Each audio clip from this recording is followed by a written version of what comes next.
This school is so boring. All they do is talk nonsense and do nonsense things. Worse still, I feel like I can never escape them, as some of them live in the same neighborhood as me. But you know what the most annoying thing about my life is? That's Joy, my identical twin sister. In my parents' eyes, she's perfect. That's why she's the favorite child. Her allowance is more than mine, and she gets to attend an elite private school while I'm stuck at the most boring school ever. How unfair!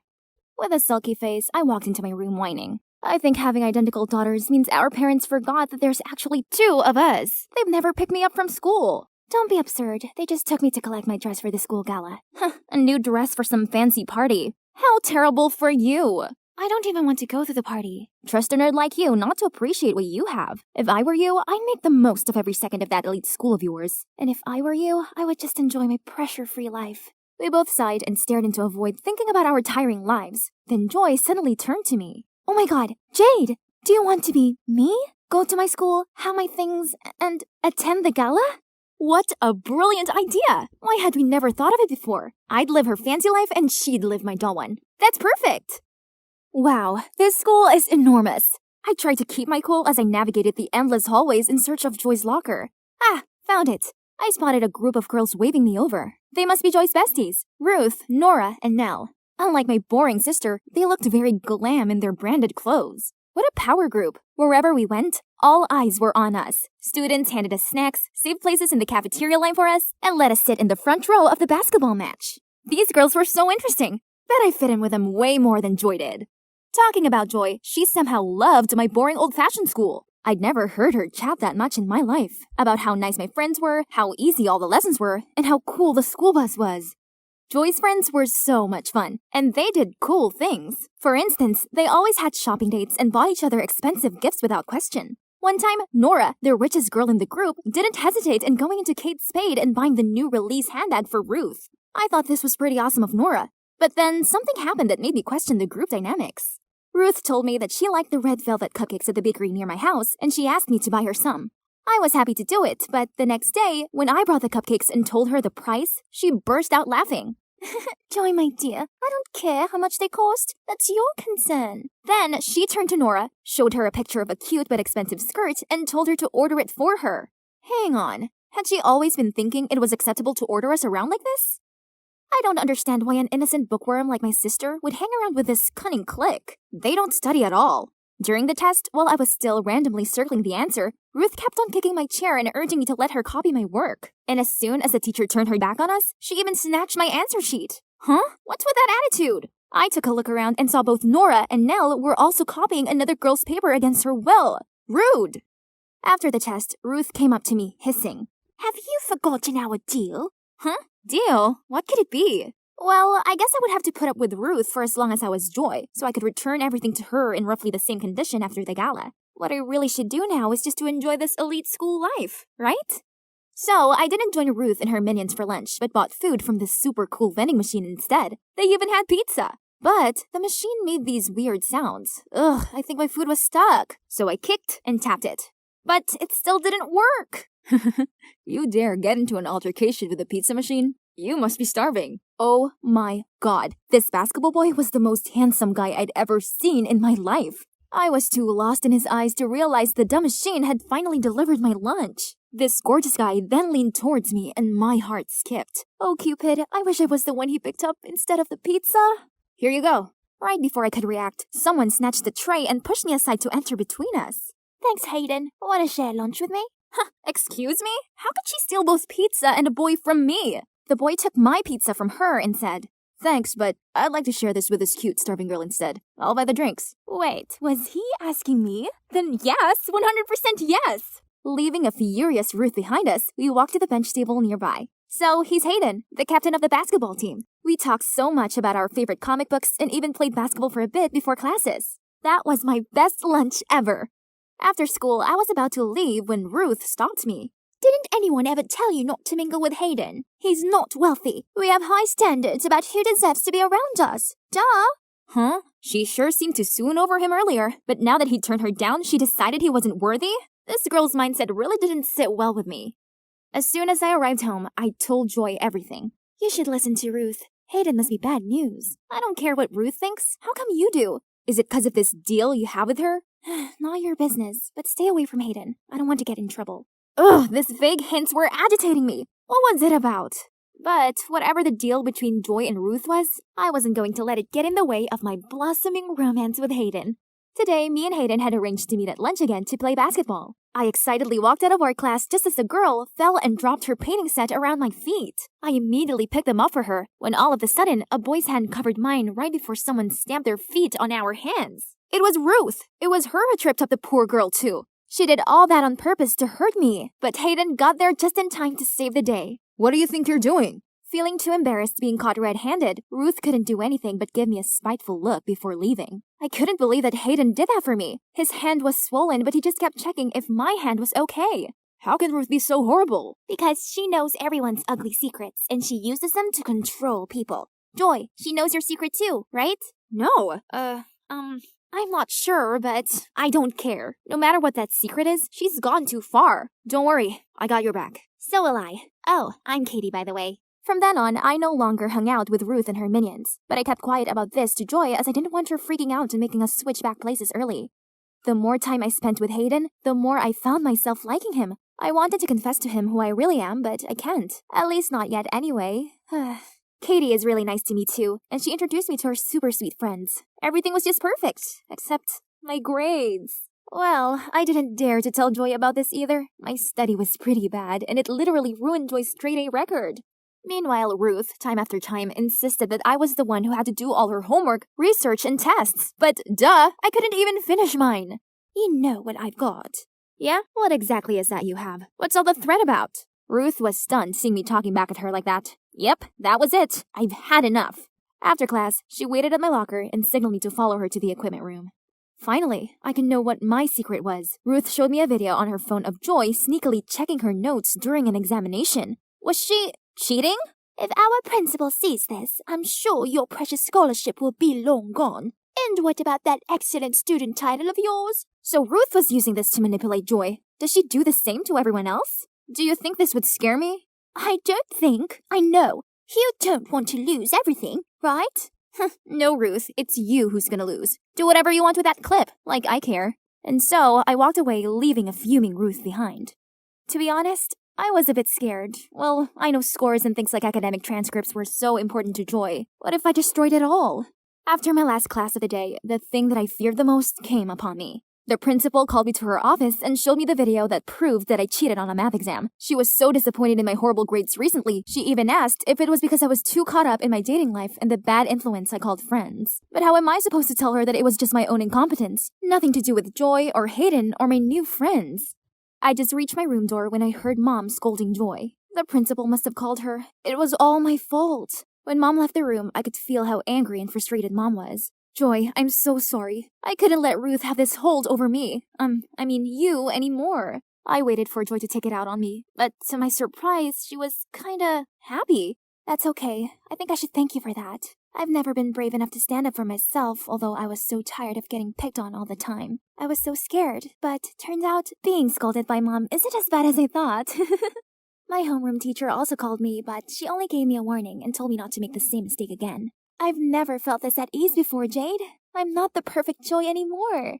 Then, Joy told me about the pressure she felt to be perfect. One time, she even got sick before the math test due to studying too much. Not having enough decent revision and being afraid of getting a bad grade, Joy cheated and was caught and recorded by Ruth as evidence. We finally understood each other and decided to teach Ruth a lesson to stop manipulating and taking advantage of others. We spied on Ruth and secretly recorded her. And guess what? Turned out she was not as wealthy as she always pretended to be. All the brand names she had were from the poor victims that she called friends. I also filmed Ruth forcing the top students to do homework and essays for the rich kids while she just sat idly to collect money. I was so ready to post these videos online, but Joy stopped me. She told me if we did this, we were just as bad as Ruth. Instead, she had a better idea. She sent the videos to Ruth and demanded her to delete all of the students' secrets. In exchange, we would delete all of hers. Ruth, of course, had no choice but to obey. Wow, how mature my sister is. My last day in Joy's life has arrived. I'm just gonna make the most of it before I hand the reins back to my sister. Honestly, I kinda miss my normal school and my friends. But what about Hayden? Will he still want to know me when he finds out I lied to him? I was looking around for Hayden when I saw some mean girls mocking Ruth for wearing a dress cheaper than theirs. So I walked straight up to them and whispered into their ears that I knew all their dirty secrets and they couldn't do anything else but storm off. Ruth gave me a coy look, mumbled a thank you, and then left. At that moment, a warm hand gently clasped mine. Hayden! Wow, you're so cool. I'm not that cool, Hayden. Actually, I have something I have to tell you. I then told him everything. From how I swapped identities with my twin sister to how I ruined her school life because of my childishness. You didn't ruin anything. Actually, you made things much better. So, since the pizza vending machine day till now, it has always been you, not Joy, right? Yeah, it's been me all along. That's all I needed to know. Then he pulled me in for the best kiss ever.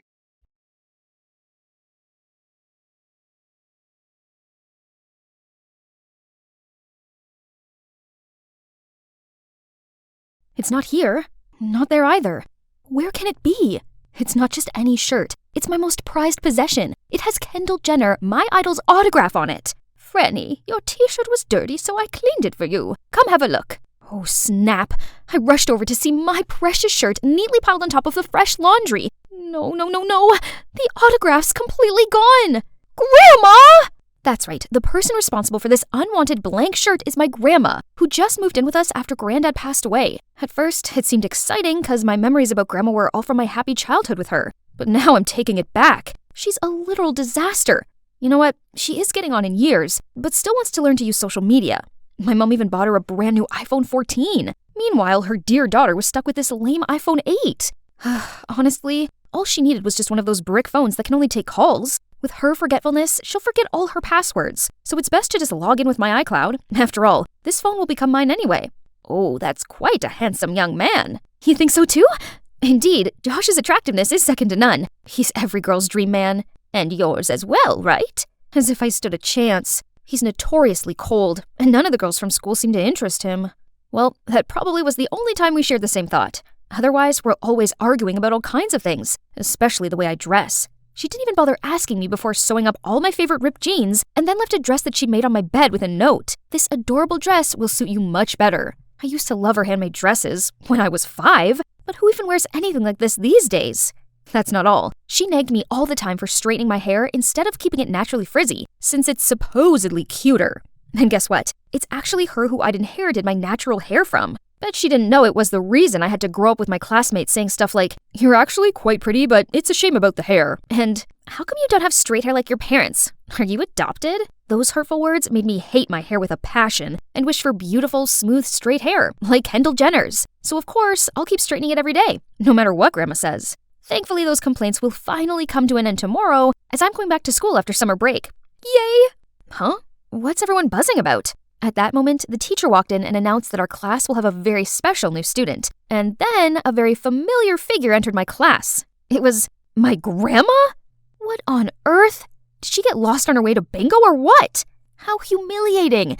Maybe if I stayed deadly still, she wouldn't spot me, and no one would know it was my granny. Oh, my sweetie pie, you forgot your orange juice. All eyes were on me. Good grief. Someone help me disappear from this planet, please. After class, I had to sneak out as fast as I could to avoid having lunch with my grandma. But my best friend Lloyd wouldn't quit teasing me. Suddenly, I heard someone laughing loudly across the room. Grandma? But who is she sitting with? Wow, Jose has quite a peculiar taste in women. He ignores every single girl in this school, but is now completely smitten over your granny. Jeez, why is she bothering him? Jose must have felt uncomfortable. I quickly went over there, apologized, and pulled my grandma away. On the way home from school, my grandma recounted her day just like a little kid would. Do you know that they have vending machines in the hallway with all kinds of snacks? That's genius! And oh my, the campus is big. I almost wet myself while searching for the restroom. Tell me which part of this is funny again? It only proves that someone her age belongs in a nursing home, not a high school. I needed to talk to Mom, so when she was finally alone in the kitchen, I immediately asked her, how exactly did Grandma end up in my class? It turned out that when my parents invited Grandma to live with us, she told them she would, but only if she could go to school. I think it's a lovely idea. It means she won't be lonely at home all day, as you'll keep her company. Besides, she spent her whole life taking care of our family, so it's our turn to look after her, right? Yeah, I suppose Mom raised some valid points. But who knew that Grandma could turn my school life upside down like this? She clung to me all day, ate whatever I ate, listened to the music I listened to, and even hung out with my friends. Worse still, she told them all embarrassing childhood stories about me. How I used to eat toothpaste because the ad said it was edible, and how I incubated eggs myself to see if I could hatch a chick. But that's not the worst part. She broke my hair straightener, so now I'm stuck wearing this stupid hat. How annoying. Hey, breaking news! What is it this time? Jose has found the girl of his dreams, and she's here at our school! No way! No girls have caught his eye before. Why now? Franny, what on earth? I looked down and, oops, I just accidentally turned him into Sully from Monsters, Inc. Sorry, my bad. Okay, let me see. As Lloyd told me, this was the girl Jose got to know through Tinder before she mysteriously vanished. Moore, 17 years old, goes to my school and, wait, she only has this picture? All I could see was her frizzy brown hair. Out of nowhere, someone snatched my hat. That must be Lloyd trying to get back at me for the paint job earlier. I tried to grumble at him, but only saw Grandma with my hat in her hand. Franny, your hair is so beautiful. Why cover it up? And also these clothes. The dress I made for you goes far better with your hair. Enough. There's no way I'd let anyone see me with this hideous hair and granny outfit. Please, Grandma, leave me alone and don't cause me any more trouble. This is my school, and having you around is embarrassing. She looked shocked and was about to say something, but just left without another word. So, it's been a week since we last talked. It seemed that I was no longer her concern as she made new friends. So it's good for both of us, right? Suddenly, I heard a deep voice behind me. Hi, Franny. Can I talk to you about something? Wait, this voice? I immediately turned around to see Jose standing there, smiling at me. Oh my, this is the first time Jose ever asked to speak to a girl. All the envious eyes are on me. I'm the luckiest girl here. Has he finally seen my unique charm? The thing is, I happened to see your curly hair the other day, and you look quite like the girl in the picture. I wonder if you are... Oh, he didn't come here because of me. Sorry, but I'm not Moore. I could see the disappointment on his face. He apologized for getting the wrong person, but before leaving, he smiled and told me, By the way, you're pretty with that curly hair. Really? That frizzy hair that I've gone out of my way to hide? Can't believe someone out there, besides Granny, actually likes it. A few days later, I arrived at school to a frightening scene. Jose was hand in hand with Amy. Turns out she had come forwards as the mysterious girl. Let's see, 17? Check. Curly brown hair? Check. And her last name is Moore. There's no mistaking it. But I kept wondering, what is Jose like about this notorious wild girl? Her clique, which now included my dear Granny, are always playing dumb tricks for attention. Look, she's no different from a traffic light now that she's friends with them. Once, their group even turned the library into a runway. Obviously, this quickly reached the supervisor, but, well, only my grandma was slow enough to get caught. Thanks to that, she received a ticket to the principal's office and they called in my mom. Don't you find it ridiculous that a person this age is still getting scolded by the principal? School is not the place for grandma at all. Performing art requires a bold personality, girl. I might be old, but my spirit remains youthful. You know what? I'm going to participate in the Rise to Fame contest as well. I think I may just win. I turned to my mother with begging eyes, but only received a forced smile and a, just let her do what she wants. You'll lose anyway. Why bother? How about you sign up too, and we'll see who wins? Ha! Fine. Challenge accepted. I'll defeat you easily, Granny. Just wait and see. Finally, Rise to Fame, my school's annual competition, arrived. Each team of 3 will participate in different rounds, with the 2 best teams going to the final. First round, handball was a piece of cake for us. Having 2 sporty types on the team helped with that. As for Granny's team, which consisted of herself, Jose, and Dolly Amy, they were eliminated almost immediately. After sports was a Sudoku round. Each team will compete against one another. Whoever solves the puzzle first wins, which should be a breeze because I used to spend rain-filled afternoons playing this game with Granny as a kid. On the other hand, Amy was complaining to the organizing committee that this round was a joke, since Sudoku was so outdated. The more she talked, the more it showed that she's terrible at math and numbers. So it'll be like taking candy from a baby, right? But I forgot Granny was on their team, and unexpectedly, Jose was also very quick-witted. It didn't take them long to solve such a difficult puzzle. Seeing them hugging and celebrating pissed me off. Losing to them by a mere second was the real stinger. Focus, Franny. We had to beat them in the countries and histories round to win. Just a few more minutes till the final round. I was about to leave the waiting room when suddenly I heard a ding coming from this phone left on the chair. It's Grandma's phone. But wait, she knows how to use Tinder? Curious, I opened it and on the screen were all the messages from Jose and the mysterious Moore. Why does Grandma have this account? And why is Jose convinced Amy isn't who he's looking for? I immediately went to look for my grandma and found her in the corner of the stage wing. But as I approached her, she pulled my hand in and signaled for me to keep silent. I thought you let that annoying old hag join the team as a joke. Who knew she'd be so helpful? You'll win easily. Yeah, right? I even heard that history is her strength. I just need her to finish this last round, then I'll kick her out in a heartbeat. The whole group burst out laughing. I nervously turned to look at Granny, but she didn't show any sign of anger. So what will my grandma do next, you ask? As soon as the final round began, she stood up, took the mic, and announced, I want to withdraw from the competition because I will never let two-faced people get the better of me. After that, she left, and the whole audience started to make a fuss, while Amy's face turned pale. However, the real shocker was when Jose also came on stage. Me too. I don't want to be in a team with a liar. Then he walked away as Amy chased after him. The audience buzzed, and the organizers announced that this meant our team had automatically won the competition. I rushed home right after the award ceremony to find Grandma ruminating in the garden. I quietly sat down next to her and put my hand on her shoulder to console her. She looked at me, gently smiled, and started telling me stories I'd never heard before. I discovered that she fell pregnant at 16 and dropped out of school. Her friends weren't very nice to her, so she'd never resumed her education. So now she had time, she decided to go back to school to experience her lost youth. That's why, Franny, you should never let others' mean words get to you. Cherish what you have, because there are still people who love that side of you. What she said was really touching, and it reminded me of Jose's compliments on my hair. Granny, so what about the Tinder account? Oh, I know you really like Jose, so I created an account to learn more about him so I could help you. Turns out, that profile picture was Grandma when she was younger, hence the similarity to me, and Moore actually was her maiden name. I hugged her and profusely apologized for my poor behavior. She gently patted my head, smiled, and said she'd take me to a secret spot. The next day, I returned to my naturally frizzy hair and put on the dress Granny gave me. It wasn't trendy, but it fit me perfectly, and weirdly, I felt kinda confident wearing it. My grandma and I happily walked into a book cafe when I spotted Jose. I've brought the person you're looking for here. We both looked at her with questioning eyes. You mean, turned out there was still one thing she hadn't told me, that the alias Moore she put up on Tinder was all based on my preferences, my hobbies, my habits, my taste in music, etc. She'd been collecting everything about me to text Jose. I had to let him know there's an interesting girl like our Franny out there, right? That was why Jose didn't feel as compatible with Amy. Then the intelligence round confirmed it, as he and the mysterious girl both had one thing in common, a passion for Sudoku. In the end, everything was cleared up. Grandma is still attending my school, and I actually don't mind it anymore. She brings in homemade cakes for me and my friends, tells us interesting stories about the old days, and gives out the best advice. Most importantly, she made me realize that being me isn't so bad, frizzy hair and all. Almost forgot. You're also wondering what happened between me and Jose, huh? Well, I think you should see for yourself. Finally, my first day at school has come. Yay! This special occasion called for my favorite hoodie. Super cool, right? But then, out of nowhere, I was blocked by a group of boys and their cheesy pickup lines. No time for monkey business, but they wouldn't let me go. Hey, do you know who I am? Everything suddenly went blurry. Oh no, my glasses! I stumbled around trying to grab them back, but got shoved to the floor.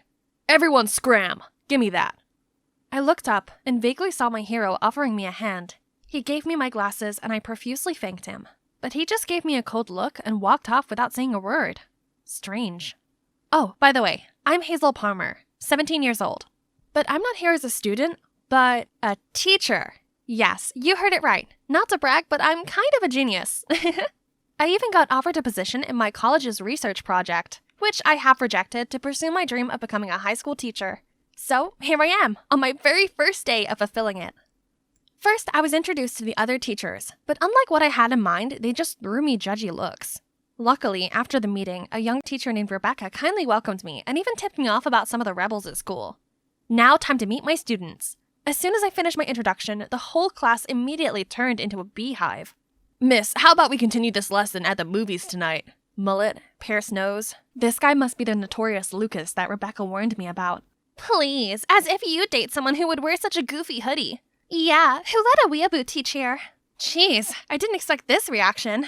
I tried to restore the silence, but to no avail. Ugh, I'm out of patience. Quiet, or else you'll all get Fs. Thank God it worked. Whew, that'll show them who's in charge. But here comes another problem. No way! There's gotta be someone who's really here to study, right? Okay, who is our class's top student? Ethan! Ah, didn't he help me in the hallway? But it looked like he didn't recognize me. Okay, let's see. Ethan, right? Could you solve this equation?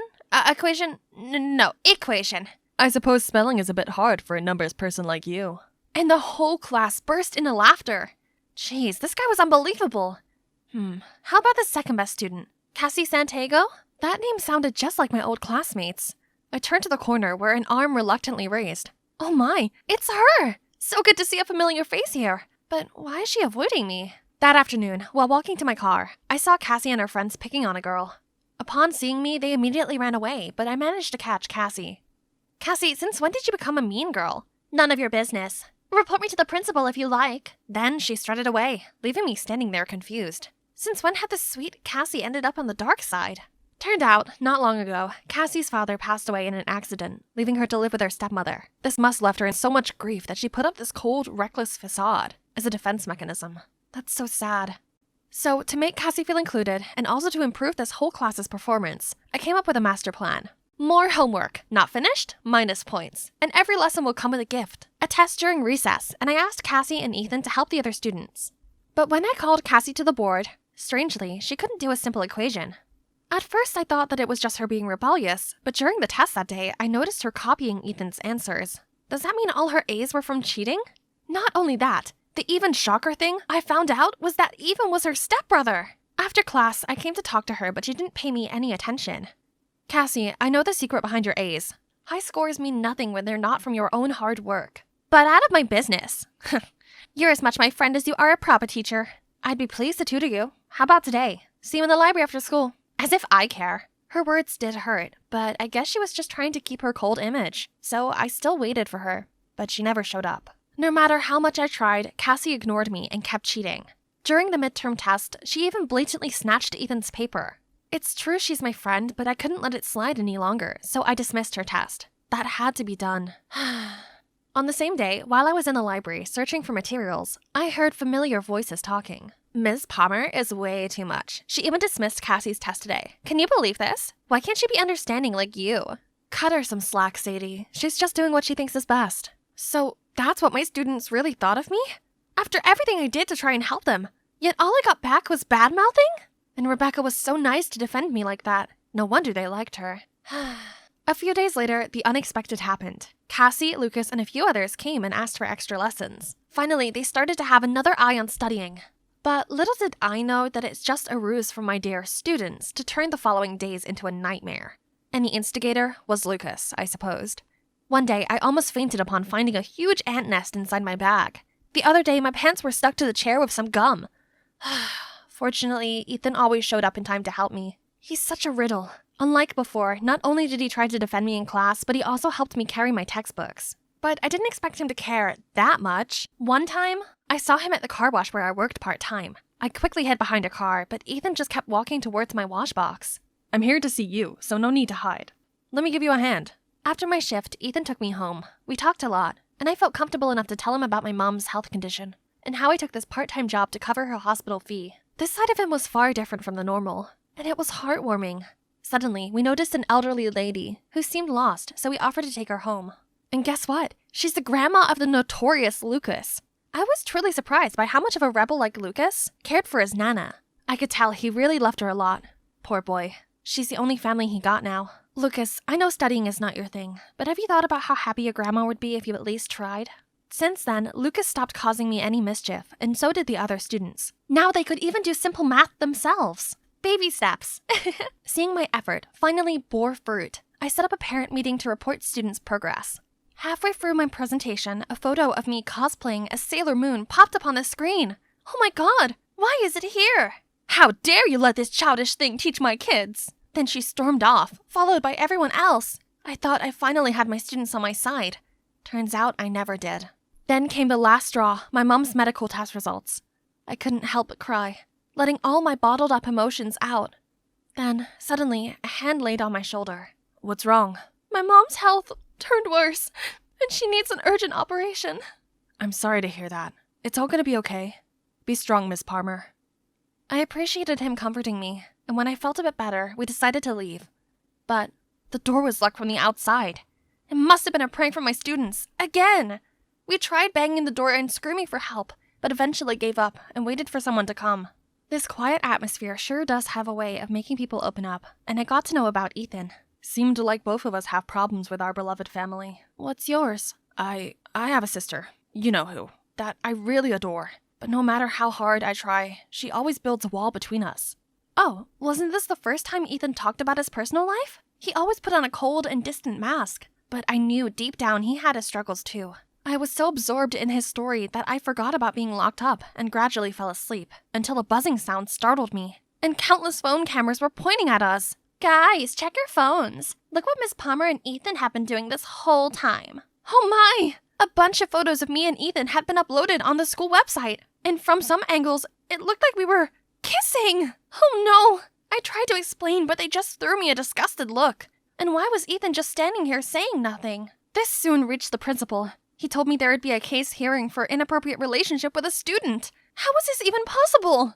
As I dragged my feet to the principal's office, suddenly I heard familiar voices shouting. Why did you do that? I told you to find her weakness, and look what you got. Nothing. I've done everything I could. What else do you want? Everything? Then why is she still here? As long as she's around, she messes up our cheating stuff, and Mom will get my head chewed off for being useless at school. Or is that what you want, brother? What? So Cassie had been pulling the strings this entire time? And Ethan was her puppet, befriending me just to please his sister. I knew she hated me, but did Ethan have to be so heartless too? Cassie then caught my eye, so I ran away. I was still trying to process this when I walked in to see the school council glaring at me. You're an insult to the teaching profession, which leaves us no choice. I was ready for the worst, when Ethan rushed in. Stop! It was me who deliberately jammed the classroom's lock to get back at her for being too strict, but I accidentally got stuck too. There's nothing going on between us. And so, I was cleared of all charges, and Ethan ended up in a week-long suspension. Why did he do that after all? After such a long trial, I drove around town to blow off some steam. Then saw Cassie fighting with a security guard. I found out that Cassie stole a bracelet and was refusing to call her parents. The guard said he'd have to call the cops, so I came forward as her teacher to bail her out. Cassie asked me why I helped her, but I didn't bother explaining myself and just left. Since that day, Cassie didn't attend the extra classes. After his suspension, Ethan returned with his offhand attitude. No time to worry about those two. My mission now was to prepare my students for the upcoming finals and regain my prestige. Luckily, they started to take studying seriously and invested a lot in these tests. One day, when I walked into class, some students even asked me to help solve advanced exercises. 2 weeks later, when the results came, my excited students all rushed over to me. Miss Palmer, thanks to you, the questions were the same as the ones you showed us the other day, so it only took us a blink to finish. What are they talking about? Before I could understand, the principal summoned me to his office. As I entered, he angrily showed me the math sheet that I was allegedly teaching in the extra class. What kind of work ethic allows leaking exam questions, Miss Palmer? Leak the test? Me? No, please. No more excuses. You're fired. No. They can't punish me for something I didn't do. Someone must have framed me. I asked my students where they got that piece of paper, and they said it was already on the table when they came to class. So Cassie and Ethan must have been behind this. Good job, Ethan, for putting up their remorse act just to set up a bigger plan to humiliate me. Okay then, they won. Unemployed and desperate, with hospital bills to cover, I had to work full-time at the car wash, as well as taking night shifts at 7-Eleven. But besides the measly wages was a bonus of rotten eggs and tomatoes, scornful looks, and snarky comments saying I didn't deserve the teacher title. The scandal truly turned my life upside down. Then, when I was at the hospital with my mom, suddenly Ethan rushed in and said he would clear my name. Clear my name? Wasn't he the one who put dirt on me? What was he playing this time? With nothing to lose, I reluctantly went with him. He led me to the school's control room. The principal was also there. Then I saw Sadie standing on stage. Ethan said it was her who discreetly put the math sheet on the table. What? But, Rebecca? I distributed the test like you said, but I'm scared. What if someone finds out? Don't worry, now that Miss Palmer's fired, who else can dig this up? I'm only taking back my position as the beloved teacher who can take cover for y'all. No, I have to tell the principal everything. Who would believe you? I would. Furious, I rushed over to the stage and confronted her. Rebecca, I thought you were my friend. How could you? Don't ask me. Ask your phony self. Weren't you just trying to get the students to like you? What nonsense was she saying? I'm just doing my part of being a good teacher. How could she be so selfish and cruel? Out of jealousy? Miss Palmer earned her students' respect with her pure heart. Look at you. The so-called love you have comes from buttering them up with all your lies. That's why they turned stubborn and make light of studying. I never knew you were that kind of person. How could you call yourself a teacher? The principal couldn't hide his rage, fired Rebecca, then apologized to me and offered me my job back. But after all these troubles, this school had completely drained me. I couldn't take it anymore, so I refused. As I was wiping away my tears, Ethan came to my side. Ms. Palmer, I'm sorry for everything I did. I just tried to please Cassie, but now I know I was only hurting you. I've already known about that. I was about to leave when a group of students led by Cassie approached us. Then Ethan told me it was Cassie who helped him with the plan to bait Rebecca into admitting her actions. Sorry for all the horrible things I did to you. Please stay. We've learned a lot since you moved here. Please don't leave us. Such a crazy term. I ended up staying. I mean, this is my dream job after all, and I'm not one to give up that easily. I also talked to Cassie's stepmom about her studying. Turns out she didn't realize her strict approach was causing a rift between them all. Cassie, Ethan, and their mom had a talk, and now they seem to understand each other better. I was so happy for them, and we became friends after that. Time flies, and now my students, or my friends, to be correct, graduated, and would soon fly off to pursue their own dreams. Suddenly, Ethan dragged me to a corner. So from now on, we're no longer teacher and student, right? I guess, but could you still teach me? Teach me how to love you. Hi, everybody. I'm Joanna, a 16-year-old from Detroit, and today I want to tell you about a disease that I will have to live with for the rest of my life. And no, it's not cancer or a tumor or anything like that. It's GERD. That's gastrointestinal reflux disease, for those of you who haven't heard of it before. Basically, it means that some parts of my digestive system don't work properly. This might sound embarrassing, but I can't stop burping. Go ahead and make fun of me if you want, but it's true. I can't control it. I've had it ever since I was a baby, and it took my parents 3 trips to 3 different doctors to confirm that it was true. So here I am, living with GERD. My mom was devastated that she couldn't help me, and as for my dad, well, he left my mom when I was only 3 years old, and my sister Brianna was 7. He said he just couldn't handle my disease. I mean, I guess I can't blame him. So now the only people who help me are my mom and big sis. It hasn't been easy to keep my GERD under control. I remember when I was around 9, I had a really mean teacher. She thought that I kept burping on purpose and made me stand in the corner for 15 minutes. She was a psycho. I thought things would get better when I moved up to high school, but oh boy, was I wrong.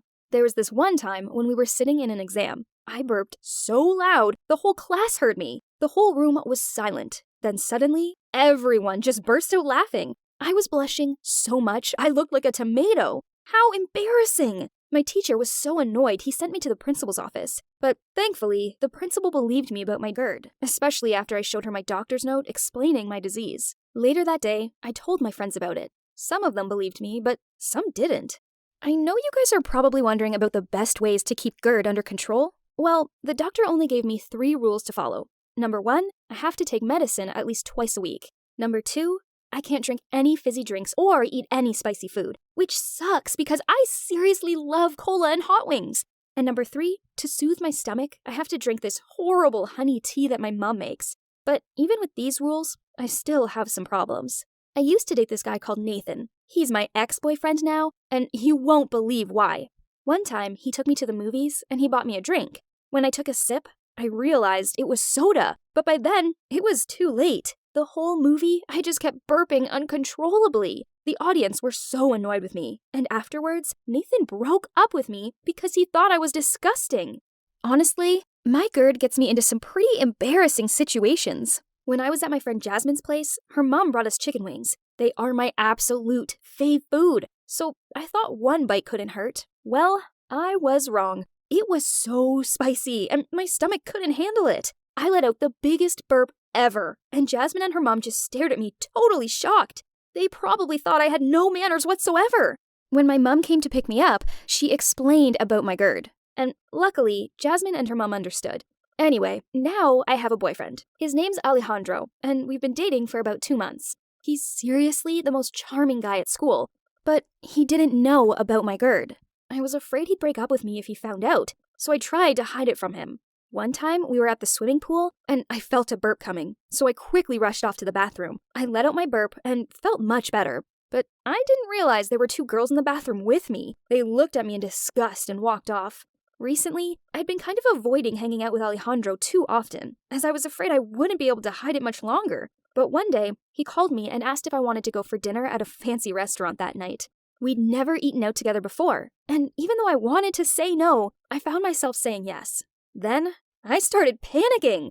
I called my sister for help, and she drove all the way from her college to calm me down. I told her I needed to keep my GERD a secret, and so she agreed to help me. I put on my nicest dress, a sparkly blue and white one, and when Alejandro saw me, he told me how beautiful I looked. I giggled, and then we started walking into the restaurant. But suddenly, I felt a burp coming.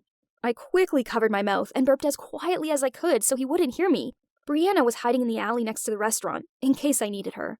Everything was going well. We were chatting and ordered our food, but there was one small problem. My stomach was growling, and I felt like I needed to burp again. I decided to hold it in, and as Alejandro leaned in to kiss me, I realized I couldn't do it. I had to get out of there. I told him I'd be right back and rushed to find my sister. Now my stomach was in agony, and I could feel a sharp pain. I felt like I was going to explode. I rushed outside to see Brianna, and luckily, she works at a spa, so she's amazing at massages. She asked me to lie down, and then she gently massaged my stomach. After a few seconds, I let out the biggest, loudest burp of my entire life. I even set off 3 car alarms.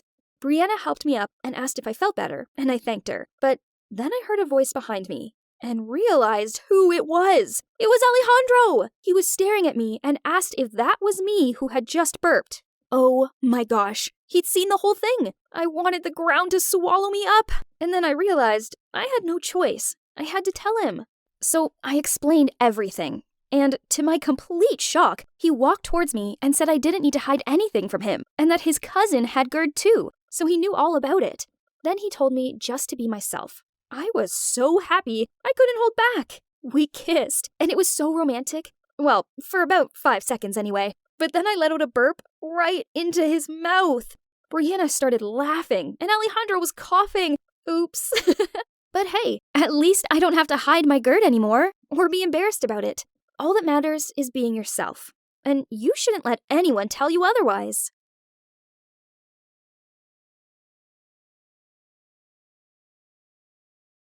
I was casually walking along the hallway, just minding my own business, when I felt a cold breeze rush through the hallway. I turned my head to see, and oh, it was Natasha. Ooh. I didn't mean to look her in the eye, but I did. Oh no, was she going to hit me? Panicked, I quickly glared down at my feet. My heart was thudding with fear, and inside my head, I repeated, "Please don't hurt me, please don't hurt me." But to my relief, she walked past me. Phew! Hi, I'm Marcus, and you might be wondering why I'm so afraid of that girl, right? Well, there's a reason why her nickname is Silent but Deadly. She's the tallest girl in the school, intimidating, and she never utters a word. The school was full of rumors about her, such as how the last kid who messed with her ended up in intensive care. Nobody, and I mean nobody, should ever look her in the eye, not unless they want to end up unconscious. I definitely just had a lucky escape. Thankfully, not all the girls in my school were as terrifying as Natasha. Nope. Instead, there was this really cute girl named Naomi. She's beautiful, sweet, and gentle. Only, she's also super popular and is dating Nicholas, the captain of the basketball team. So I just kept my feelings to myself and carried on with my life. But wait, where's my notebook? I guess I left it back in the science lab. So I rushed in there and, oh no, Nicholas was there and he was reading my notebook. I quickly grabbed it off of him, but it was too late. He'd already taken pictures of the song lyrics I wrote about my feelings for Naomi. Blast it!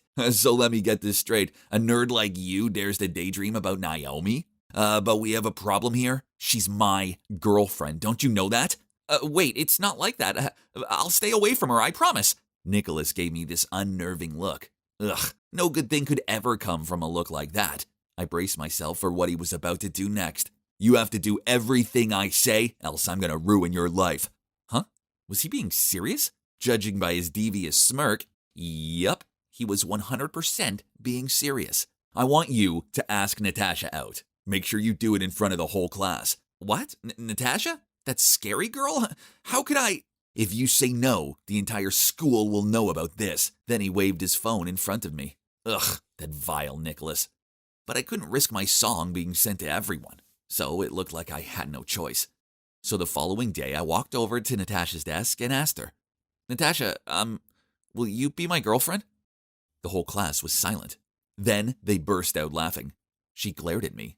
Ugh, this wasn't good. I winced, preparing for the death punch. But instead, she led me out into a corner of the hallway. Then she gave me this weak smile followed by a nod. Oh my God, did she just agree to be my girlfriend? This is crazy. It was completely beyond my expectations. But, whew, at least I was still alive, right? And that's how I ended up dating the scariest girl in school. She never spoke to me, not even a word. So I just helped her with her studies and carried her stuff around. We also exchanged numbers, but we only chatted through messages.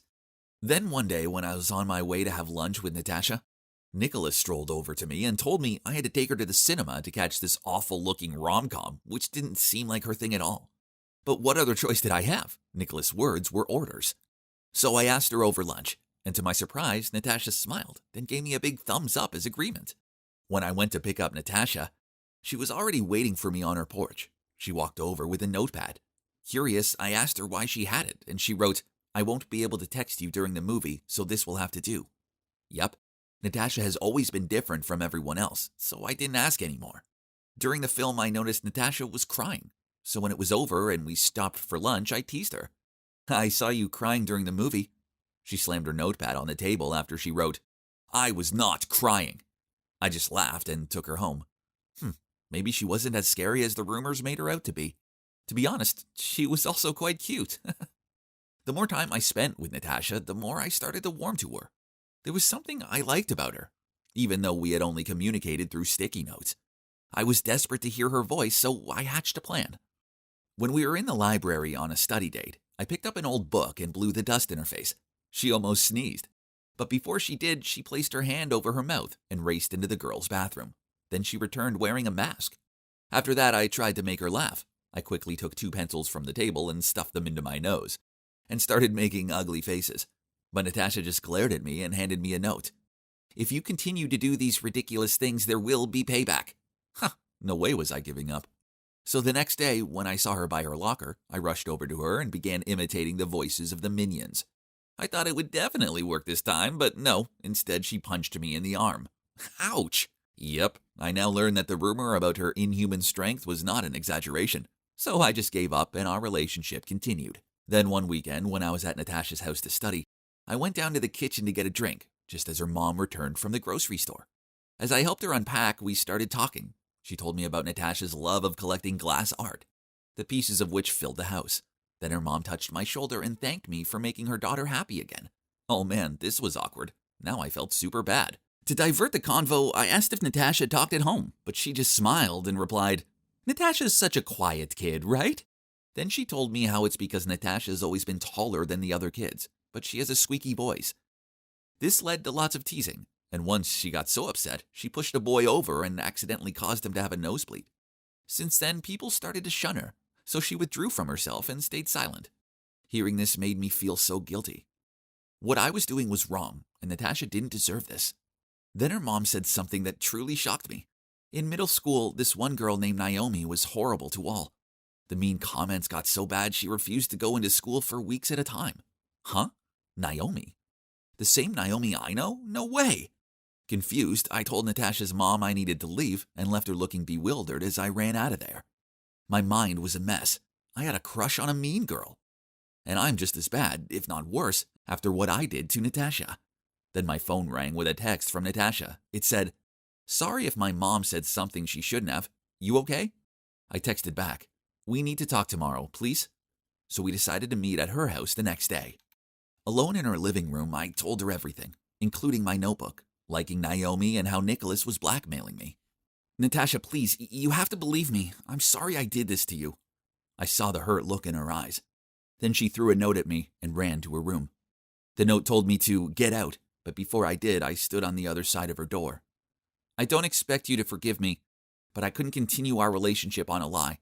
Look, I like you, and I don't want to deceive you anymore." After that, I left, and I also texted Nicholas that I didn't care if he told everyone. I'm done being his puppet. The next day, I expected school to be intolerable, but to my surprise, nothing happened. Instead, I saw that Natasha was trying to sort out her locker. A crowd had gathered around her, and Naomi was taunting her. "How does it feel to know that even your boyfriend likes me more? He doesn't like you." Natasha carried on sorting out her books, but I could see that she was fighting back tears. Furious, I pushed past them all and told Naomi to stop. She just jokingly said, "You know, if you wanted to date me, you could have just asked. You didn't have to spend so many months suffering with this giant scarecrow. You're right. I did like you back when I thought you were a nice person. But now I know the true you. You're a coward who only feels good when it's at the expense of someone's misery. And I can see why you target Natasha the most, because she has two things you'll never have, a true kind heart and a loving spirit. After that, I pulled Natasha away and told her how sorry I am. But she didn't even glance at me and just walked off. A few days later, after PE class, I was about to go to the locker room when a classmate, Dante, came up to me. Marcus, help me carry the PE equipment into the storage room, please. I have a stomachache. He hugged his stomach, then hurriedly ran away. Without thinking much, I packed up the equipment and carried it into the storage room. As soon as I put it down, I realized that Nicholas, Naomi, and some guys from the basketball team were waiting there for me. Oh, well, Marcus, do you really like that weird Natasha? Didn't see that coming. Then the whole group burst into laughter. You have no right to say that to her. Take a look at yourself. Whoa, are you defending her? Then she turned to Nicholas. Babe, show him who's the boss here. Then she pulled out her phone and started recording. Nicholas smirked, then grabbed my shirt collar with one hand and reached out his fist to me with the other. I tried to struggle but couldn't get out. He was too strong. Knowing I was doomed, I closed my eyes and awaited his punch, but suddenly a loud shout came out. Stop! I opened my eyes to see Natasha and a teacher standing in front of the door. Turns out she overheard Dante bragging to some kid about Nicholas's plan. So she came to my rescue. I looked at her gratefully, but she turned away to avoid my gaze. Meanwhile, Nicholas hastily released my collar and lied to the teacher that we were just chatting. But of course, he didn't believe him and summoned them all to the supervisor's room. After that incident, Nicholas, Naomi, and the rest of the basketball team were suspended from school for 2 weeks. They deserved it. But who cares? I have more important things on my mind, such as winning back Natasha. I knew that her birthday was coming up, and I remembered how she loved glass art. So I bought her a glass art figure of Cinderella's glass slippers with a ticket to senior prom and a card saying, "Thank you and happy birthday. I know what you did doesn't mean you forgive me, but I want to be your real boyfriend. So I left you a ticket for senior prom. If you come and dance with me, then I know you'll give me another chance. If not, then I know that it's over. But remember, you are a special person and deserve the best." The night of prom came, and I was stuck there all alone, feeling like a fool. This sucked, but after what I did, it was what I deserved. I didn't want to stick around here without her. So I was about to leave, but then my classmate tapped my shoulder and gestured for me to turn around. OMG. It was Natasha in the most beautiful crimson red dress. She walked over to me and then reached out her hand to ask me to dance.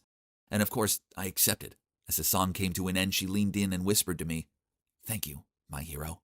I can safely say that was the happiest night of my life, as it led to me having the best girlfriend ever. Oh, also her voice is actually really cute, although she does get annoyed with me when I tell her that. Oh, no. I'd just covered my childhood friend Kevin in coffee, but I'm currently Liana, so he didn't recognize me, as he only knew me as Kai. Confused? Then you should check out parts 1 and 2 first. I frantically apologized to Kevin while looking around for some napkins to soak the coffee up. It's fine. He smiled. I smiled back at him. Yep. He was the same kind, sweet Kevin. Suddenly I heard Diamond's voice. Liana, what have you done? Then she appeared next to Kevin and gently touched his arm. I apologize. She's new. It's okay. It was my fault anyway. I wasn't looking where I was going. That's just typical of you, always taking the blame. She gave him this starry-eyed look. Oh, so you two already know each other? I thought out loud. Yes, Kevin and I went to college together in Oz. I introduced him to Father for this project, as I believe he'll be an asset to it. Now, run along and make some fresh coffees. Diamond gave me a stare. As I went off to make coffees, again, I wondered about Diamond. Did she like Kevin? Oh, no. That manipulative girl doesn't deserve such a sweet guy like him. Later that day, we had a meeting where my dad introduced Kevin as the leader of the project. Kevin then thanked him and started talking about his visions for this project. And it was so obvious how all the girls in the room couldn't take their eyes off him, including Diamond. Ugh.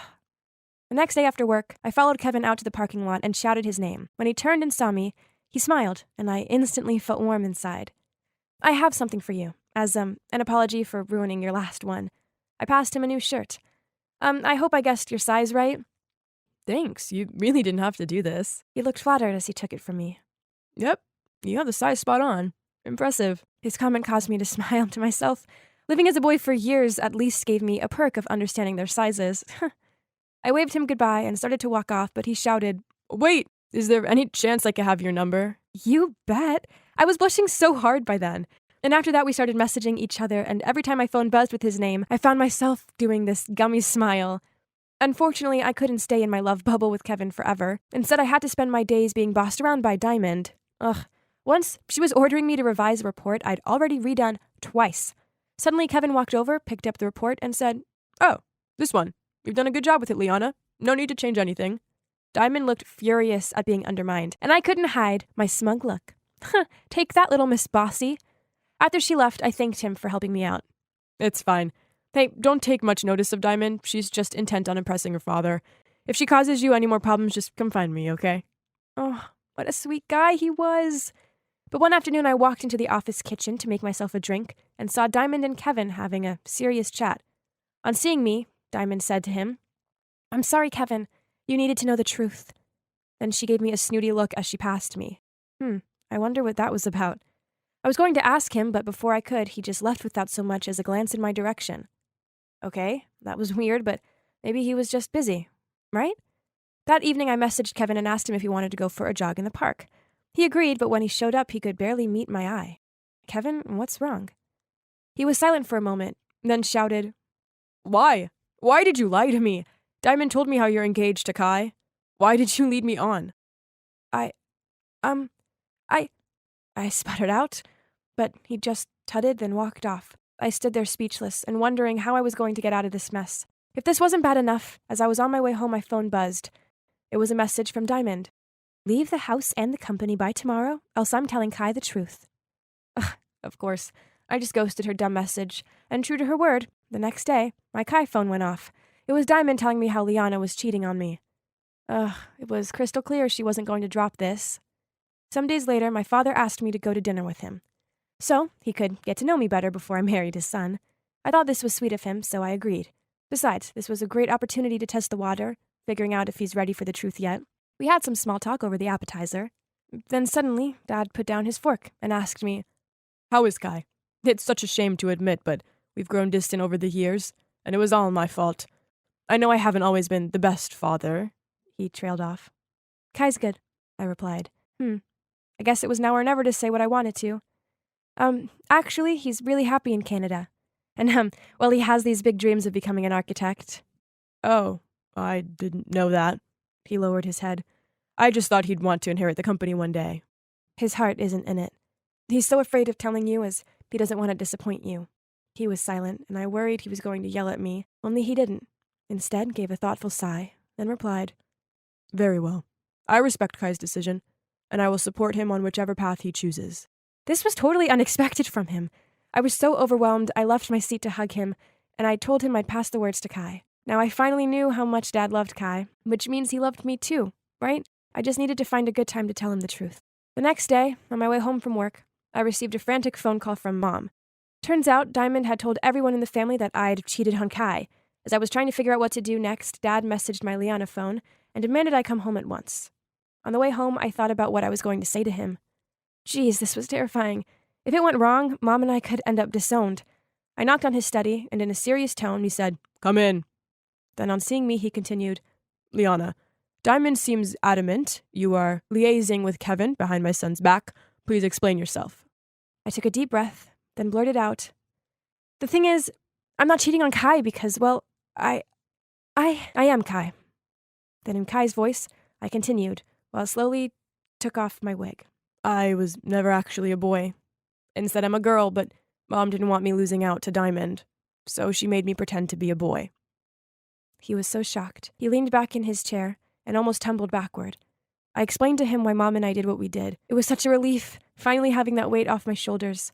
I knew Dad needed some time to digest this avalanche of information, so I put my wig back on and went to find Mom. She was pacing her bedroom in anxiety. "I've told you to be extra careful around Diamond. Now how are we possibly meant to carry out this plan?" "Don't worry, Mom. I'd found a way to resolve this mess." I comforted her, but didn't let her know that I'd told Dad the truth yet, as that would just make her even more anxious.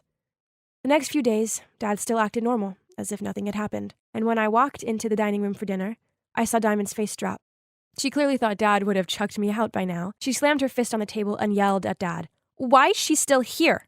Ignoring her, he asked Grandpa to pass him the gravy. This only angered Diamond further, and she pointed at me and screamed, "She cheated on Kai! Kick her out of this house!" I put down my cutlery, calmly stood up, and in a confident voice I said, "In fact, I am Kai."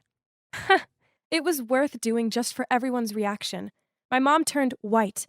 Diamond was dumbfounded while my grandparents clung onto the table in shock. After I'd explained it all to them in more detail, Diamond was the first to respond. "So you and your mother lied to everyone? This is unacceptable. Get out of this house." Poor Mom looked so ashamed.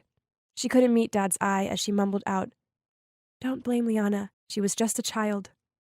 It's my fault." Then she pulled my arm and whispered to me that we should leave. Diamond sneered, "Those liars. You deserve that." "Will you please be quiet? Else I advise you to just leave." Dad gave Diamond a stern look. This shocked her, and she sat back down in silence.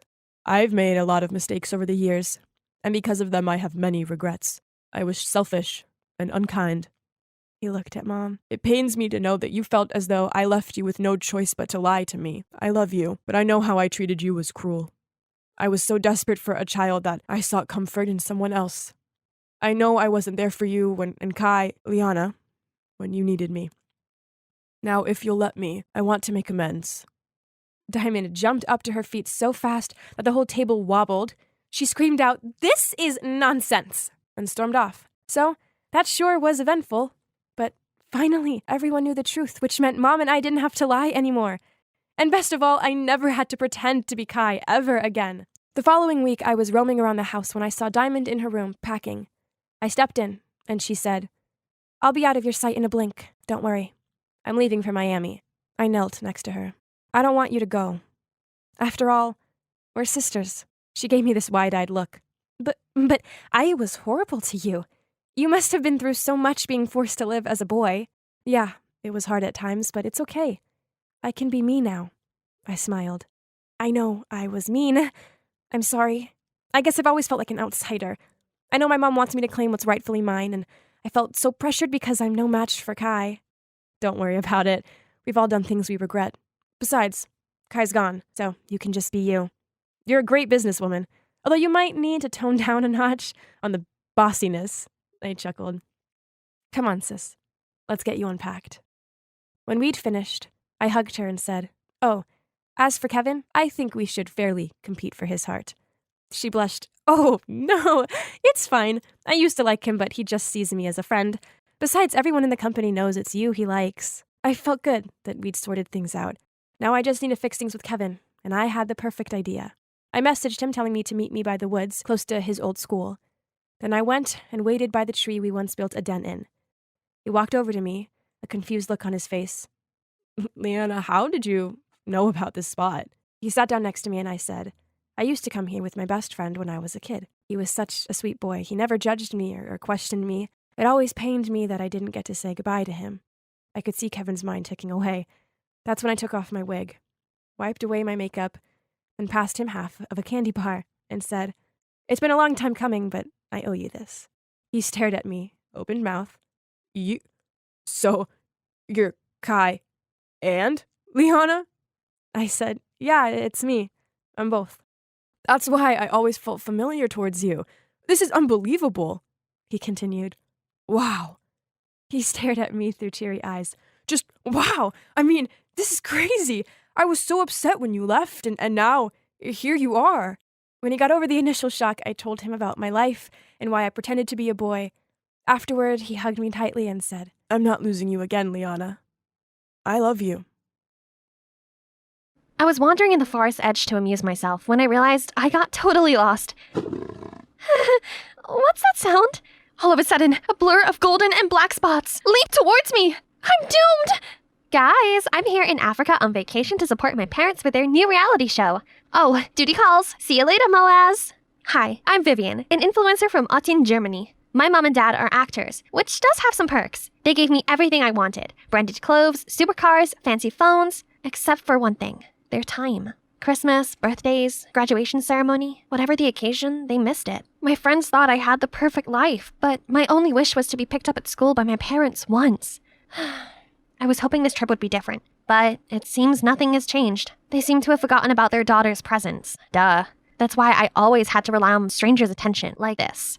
Being here alone was so boring. So I decided to amuse myself by live streaming in the forest edge. Hey viewers. Oh crumbs, I only have one signal bar. Hang on. Looks like I wandered further than I meant to. No worries. What's that sound? All of a sudden, a blur of golden and black spots leap towards me. I'm doomed! I still haven't eaten caviar pizza, and I still don't own a Gucci bag in every color! I haven't even become prom queen! I can't die! Wait, were my eyes deceiving me? Or was the leopard really knocked out by some jungle guy swinging on a vine? Oh boy, he sure does resemble Tarzan. Beautiful! Thank you?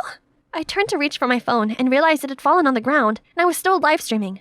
Viewers were bombarding me with sad and wow face emojis and flooding my comments with concerned messages. Then my parents and the crew showed up. Turns out this guy had been lost in the jungle since he was a little boy, and he was raised by monkeys. His parents had passed away by now. I know, but I got lost too. Then Mom and Dad announced that they'd bring this jungle boy home under the guise of being charitable. Pfft, wasn't it for publicity? They named him Taz and gave him a makeover. Well, at least they tried to. All the suits he tried on tore, as he was way too muscly. It took an entire box of candy bars to make him agree to shave, and he still refused to cut his hair. He could only speak a limited number of words and sentences he remembered from being a kid, so Mom and Dad had to hire a tutor to teach him to read and write, which was me.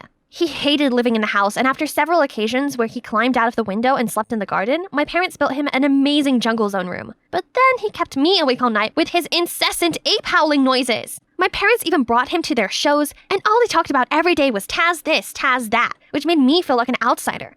This was really hard for me, but I tried to be patient. Then one day, my parents told me the worst news ever. Taz is going to come to school with you as your bodyguard. We don't have time to do it. At least this time we'll know you'll be safe. What? But I don't need a bodyguard, especially not one that can't even speak properly. Taz knows basic conversation now. I don't see the problem. So the next day, Taz started to stick to me. I set some ground rules. He had to stay 10 feet away from me at all times, and he wasn't allowed to mutter a single word to me. Thankfully, Mia, my bestie, was there to provide some normality to the freak show that was currently my life. Coffee for the hottie. Don't drink. Me test first. Taz say safe for V to drink. Yummy! Then I quickly explained everything to her. He's kinda hot, in a wild way. Don't you dare say that again! But later, despite my rules, Taz stuck to me like glue. Parents told Taz must guard V. Worst of all, the other students treated him like a celebrity. They took his photo, asked him dumb questions which caused traffic congestion in the hall. He immediately ran up the wall like a ninja to escape the crowd, making them even more excited and chase after him.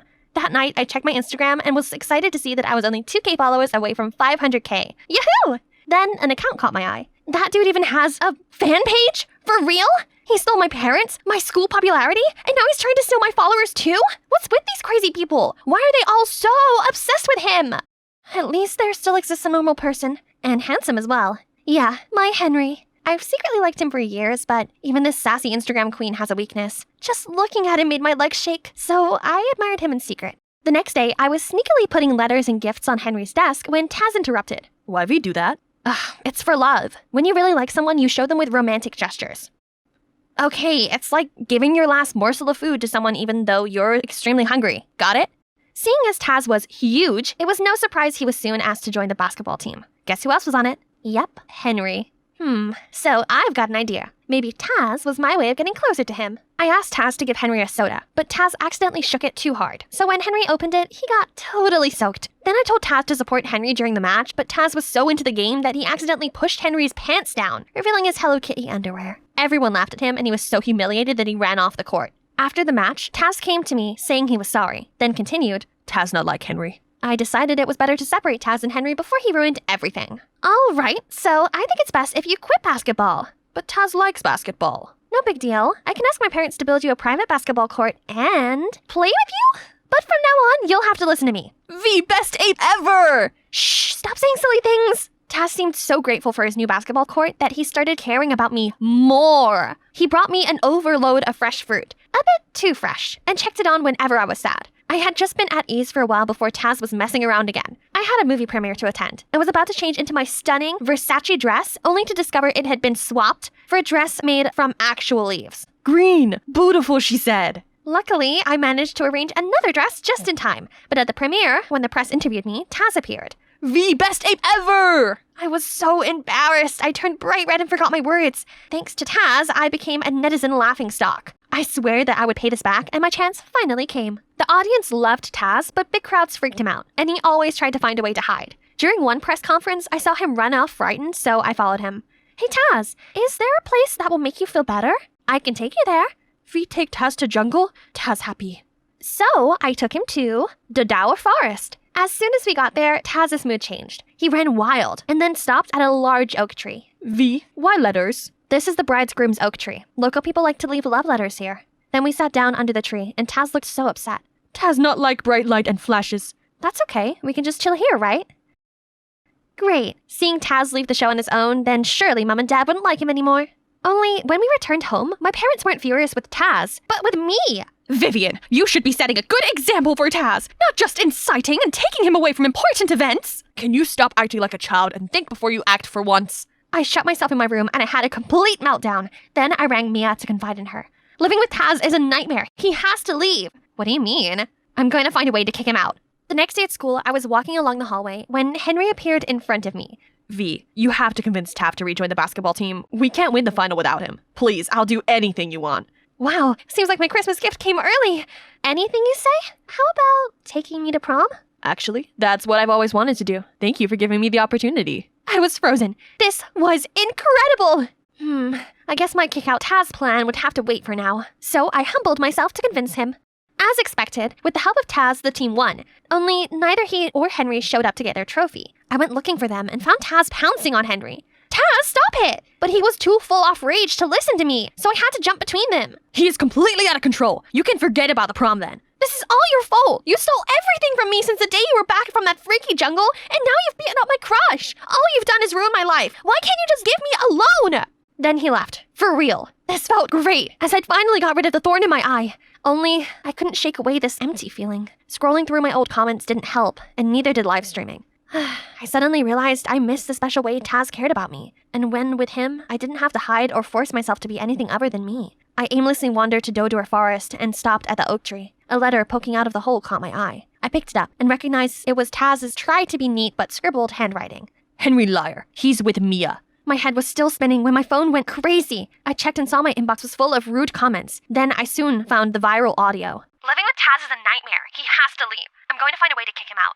I was literally petrified for a few seconds, while netizens kept going crazy, saying I was so ungrateful to Taz even after he'd saved my life. How could she? I immediately went to Mia's house to confront her about it. It was you, the only one I confided my story. Oh well, Miss Obvious. It was me. So what? Henry's mine, not yours. He just told you what you wanted to hear to get Taz back on the team. But that moron overheard Henry talking to me and dared to hurt him. You! Hi's, talk about the jungle, dud. Total simp and stupid. I told him you'd love a leaf dress and he totally bought it. Now, if you'll excuse me, I have to get my hair done for a date with Henry. Mwah. I felt like an elephant had slapped right on the face. So Taz was right. Back home, I gloomily pulled out Taz's letter. But hold on, there's still another part. Why didn't I realize it sooner? Right then, my parents arrived home. They'd heard that audio and were absolutely furious. It's your fault Taz ran away. Now we have to compensate for the contracts of the shows he was supposed to be in. You don't care about anyone! Says you! All you do is give me money and that's it! You're never there when I need you! Never! Even Taz cares about me more than you both do! Then I ran off right away. I kept going until I ended up under this bridge. Then I saw him. He was playing with some stray cats and dogs. I immediately ran to hug him and started apologizing, but he pointed behind me and said, Bad guys, bad guys. I turned around to see two figures headed this way. I dragged Taz into the corner and we watched them bundle the cats and dogs into sacks. They were definitely up to no good, so I used my phone to record them, but... What you aiming at, kids?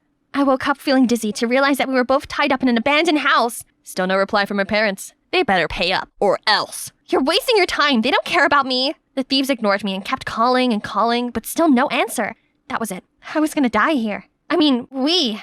Then, when it was pitch black out there, the door barged open and walked in Mom and Dad with a bag of money. As the thieves counted the money, Dad tried dialing the police, but one of them came throwing his phone right away and beat him up. Say goodbye to your daughter. Please don't hurt her. Hurt me instead. This really shocked me, as I'd only ever seen other people bowing to my parents before, not the other way around. The one guy raised a plank of wood to hit me, but right at this time, Taz leaped free and knocked them out cold. The police arrived soon after that and arrested the thieves. Mom and Dad immediately rushed to me. Are you okay, sweetie? We were worried sick when you were nowhere to be seen. And we're sorry for making you feel unwanted. We never had money growing up and struggled a lot. That's why we wanted a different life for you. We kept working and thought giving you money over our time was the best way to show our love, but we were wrong. Mom, Dad, what I really need from you is your presence. It's more precious than anything. And thank you for everything. Okay, I protect V. I protect animals too. Now I've realized what I needed the most. It was to always stay true to myself, like this dummy. I didn't want to be some fancy influencer anymore. Instead, Taz inspired me to use my reputation to establish an organization to care for abandoned animals. As for my dear ex-best friend and dear ex-crush, meh, they didn't matter to me anymore. Because you know what? The sweetest revenge is to live a fabulous life. At the end of the prom, I asked Taz about the note. Taz, did you write this? I'm glad you asked. I practiced many times to say those words. Now time to say officially. I like you, V. You're my best ape ever. Annyeonghaseyo! I'm Minzy from Seoul. Do you believe conspiracy theories are real? Because I do. Before I tell you my paranormal story, please like and subscribe. Nothing much to say about myself. I'm timid, introverted, but above all, I have a big ambition to webtoon horror category. Ahem! It's one of a kind, right? I've spent sleepless nights on that. Go kneel in the hallway for 30 minutes. Now! Aw, man. Creepy Minzy is at it again. She wants to haunt the whole class with those ugly doodles or something? Ugly? Well, not as ugly as your grandmother. The whole class gasped at my insensitive words. But it's that girl. Supin's fault first. No matter how invested I was into my draft, it only ended up another chance for Supin and her posse to laugh at me. And well, thanks to my poor communication skills, no one wants to be my friend. Well, except Hajun, my childhood friend.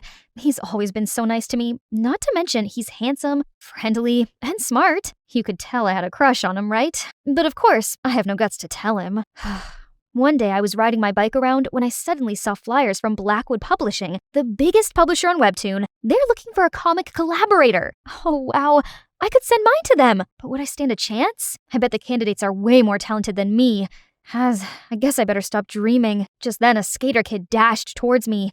I managed to dodge him, but ended up crashing onto the pavement fence. I felt myself flip through the air, and then everything went black. When I opened my eyes, I found myself on the hospital bed. Mom and Dad were beside me. They looked like they couldn't believe it, then burst into tears. Minzy, honey, you're finally awake. Thank God. You've been in a coma for the whole month.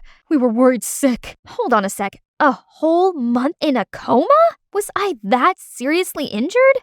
It took me a few days to recover and process all of this before going back to school. Bet these kids didn't even notice I was missing class for a month, though. But suddenly, someone sprung on my back. Supin?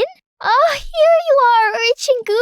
Let's go shopping today. The dress you picked me last time was perfect for my date. What dress? Am I friends with these mean girls now? And not just them. Everyone else seemed to be friendly to me all of a sudden. They gave me cookies, carried my food tray, and even lent me their notebooks. It's weird, but kinda nice, though.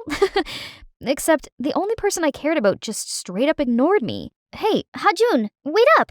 Are you alright? I'm fine. It's none of your concern anyway. Oh, I just want to check in on you. Could today get any weirder? Yes, it did. When I came home, I suddenly received an email from Blackwood Publishing. Congratulations! Your digital comic is now officially published on our website. To celebrate your success, please come to our office tomorrow. Huh? Is this a prank? I quickly checked, and it's not. My comics were literally on the headliner. But how? I mustered all the courage and went to the publisher. One step in, and I was overwhelmed by all the facilities. It was all so new to me. But just then, a group of people flocked around me and babbled to me nonstop, like they'd known me before. Yeah, our fave boy group BOF, Boys Over Flowers, is holding a concert tonight. Those oppas make my emo heart beat like crazy. Hey, you should come with us. It's gonna be so much fun. Eek! Oh, but didn't those boys only lip sync and dance half-heartedly? I even heard people say it's a waste of money going to their concert. Guys, did I say something wrong? Suddenly, I got this chill down my spine. Someone's hands were crawling around my waist. My boo-boo's here. Ah! Pervert! I turned around and slapped him in the face. Oh, why did you do that? It's me who should ask this. Why did you touch me? Are you serious? Wait, are you still sulking with me? What? I'm sorry, okay? Now your boyfriend's ready for some snuggles. Boyfriend? Last time I checked, I still had the biggest crush on Hajun. How did I settle for this dandy? The guy was extremely clingy. He wouldn't leave me alone for a sec. Don't you have any work to do? Work? I am. I'm tending to the artwork of my life. You! Sure. He also kept insisting on seeing my webtoon draft to help me polish it. Help my butt? He only messed it all up. Not to mention, everything is completely new to me, but everyone acted like I'm so used to all of this. This didn't feel right. Later the day I told my parents about this, and they said the doctor did mention possible memory loss due to brain injury. Makes sense, but why did they seem all anxious? Over the next few days, I tried to cope with my new life, even though it didn't make any sense at all. Like, I now had my favorite seat in the canteen. You nerds are sitting on Minzy's spot. Move! And apparently, I got a new hobby of skipping school now. What's the matter? You've done this so many times before. Why did I even do this? Hajun, on the other hand, still kept distance from me. Until today, we had a project discussion. I tried to break the ice, but he only replied coldly. Why are you here? This whole month you've ditched me to hang out with your hot friends, and now you suddenly want to talk to me again? The whole month? What do you mean? You suddenly turned 180 degrees and became this attention seeker. You even pulled stupid pranks on those mean girls and got them to worship you as their leader. But I was in a coma the whole month. You're kidding, right? No, why would I joke about something like that? Then who was the Mincy I saw every day at school the past month? Was he saying I was in 2 places at once? How was that possible? Hajun came up with a bunch of conspiracy theories, then concluded that I had an imposter, and she had been replacing me while I was in the hospital. It made perfect sense, but so bizarre at the same time. Seeing how freaked out I was, Hajun gently comforted me, saying he'd help me figure this out. I knew it. He still cared about me deep down. While we were discussing, Supin and her clique came interrupting us. Hey, Mincy! What are you doing with this geek? Remember our group meetup today with the Unsung Highs boys? Meetup? No, I don't think I can. Of course she remembers. Can I come too? I'll keep my mouth zipped. Fine. Now hurry up. Psst. What are you up to? Your imposters must have known about this meetup, so she might be there. This is our chance to catch her. Except the imposter was nowhere to be found, while I was stuck with these self-obsessed dudes. Where's your sass, Mincy? Introduce yourself. Oh, hi. I'm Mincy. You can call me Sugar Mincy, 'cause I'm sweet as pie and you sure want to take a bite. The whole room was dead silence. Girl, you got no riz. Wonder why you can't date anyone. Everyone was laughing at my face. Luckily, Hajun grabbed my hand and took me out of there. Here's much better. But I couldn't help but thinking how my life had turned upside down because of that imposter. You all right? You don't have to force yourself into a mold that isn't for you. You're special for who you are. And I prefer this you rather than that imposter. I could feel something churning in my stomach. I'm so glad I always have him by my side. The next morning, Supin and her clique suddenly came to apologize for laughing at me. But why? Didn't you come back last night and snapped at us? Told us to publicly apologize to you today? I did? So the copycat did come to the karaoke. Did she intentionally stalk me? Later that day, I went to tell Hajun about this. But why did she have to do that? I mean, she tried to stand up for you, right? I don't know. It must be part of her scheme or something. I have to find her ASAP. Suddenly, I got the notification of the Mean Girls live streaming at a cafe. Wow, guess who it is, guys? Oh, our little rich lady is a waitress, and she dared to look down on us all the time. She steered her cam towards the poor girl they were talking about, and she looked exactly like me. It's her! Hajun and I immediately rushed to the cafe and saw Supin and the imposter was about to jump at each other. What's going on here? Mincy? What? Why are there 2 Mincies? It's a ghost! Guys, run! You! Who are you? And why did you pretend to be me, you imposter? Mincy, finally we meet. I'm your twin sister, Minha. Sister? We're related? But Mom and Dad never told me I had a long-lost sister. Because you're adopted. They didn't know you had a twin sister who just got adopted before you. You're lying. I'm not. I didn't know this either until my mom was in her final moments. Mom had been sick for a while, so one day she called me to her bed, told me the truth before she drew her last breath. After that, I came to find you, but you were already in the hospital by then. You did wake up after surgery, but once you saw me, you immediately had a seizure and fell back into a coma again. Your parents and I agreed it was best for you if I stayed away and waited until you fully recovered. Meanwhile, you decided to live my life for me? Believe it or not, I actually wanted to know what my long-lost twin sister's like, how she's doing. Turns out you're a very talented comic artist, but you're always so insecure, and you're not doing well with the kids at school either. So I wanted to help you out. Sending your webtoon draft, working at the publisher, and fixing those Mean Girls wagons, I just went with it and ended up getting too wrapped up. Really? Did you get wrapped up in dating a random guy under my name too? And what about school? Did my parents agree to let you replace me? It was my idea and I persuaded them. They're just worried about you. I didn't ask for any of these in the first place. Thanks to you, I've become a stranger to my own life. You're happy now? Then I ran away, never wanting to see her again. Still, the worst part was, my parents lied to me. Why did you do it? You didn't tell me I'm adopted, and now you let a stranger replace me? Do you really see me as your child? Minty, honey, of course you're our daughter. Nothing could ever change that. We were afraid you'd be sad if you knew you were adopted. Truthfully, we love you more than you can ever imagine. It's a lot to process, but I had to be strong and stay focused. But soon, whisperings caught my ears. Did you notice Mincy recently is different? And even a little bit dull? Where's the cheeky Mincy we're used to? Hey, do you get that bad vibe from Mincy lately? Somehow she'd gone back to being a sullen, creepy nerd again. God, why did everyone keep comparing me to that imposter? Hey, you alright? No, I'm not. Everyone seemed to like Minha and she'd only been here for a month. But nobody cared about me. I do care about you. You always got me. Your handsome friend, ready to the rescue. Whatever you say. Come to think of it, your sister only meant well. Despite her way, all she wants is to help you to be more open and show your hidden talents to the world. What Hajun said got me thinking that night. Maybe he's right. If it hadn't been for her, my webtoon would have been forever locked in my iPad. Besides, she's only got me as a family. I've got to see her now. Hey, I came to apologize. I could see you only meant well, and I was only acting ungrateful. I'm sorry. And also, thank you, Uni.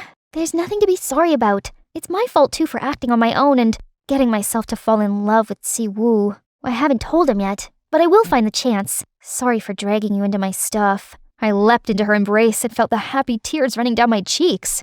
After the teary reunion, we spent hours catching up with each other. It's like we're reading each other's minds. Must be the twin bond. I even invited her to my house, and we had a good time. For the next couple days, I only focused on the webtoon and getting to know myself better. With Hajun's help, I now felt more comfortable and confident speaking with others. One day at the publisher, while I was having a little chit-chat break, a colleague rushed in. Mincy, did you hear the news? Your webtoon won the first prize of Comic Award. Comic?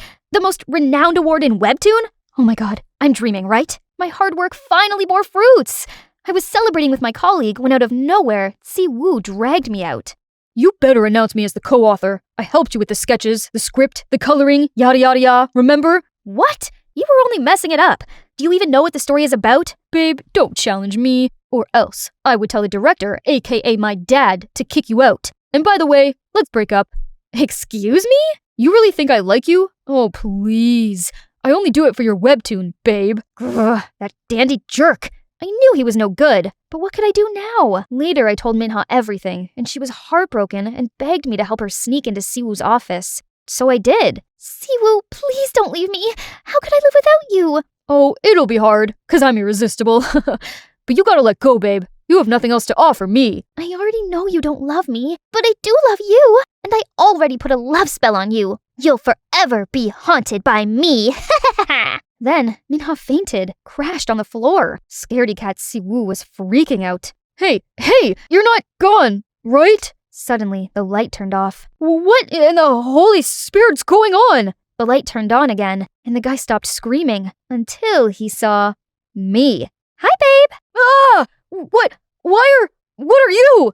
You don't recognize me? It's me, Minji, in spirit form. Stay the heck away from me. After every despicable thing you've done to me? Please. Come with me, you crooked. To where? To the other side. He was so scared his eyes went white. Then he fainted. Serves you right. And let me introduce my E-Kip with Minha, who should win Oscars for that performance, and Hajun, who's behind the light effect. Didn't think of that, did you?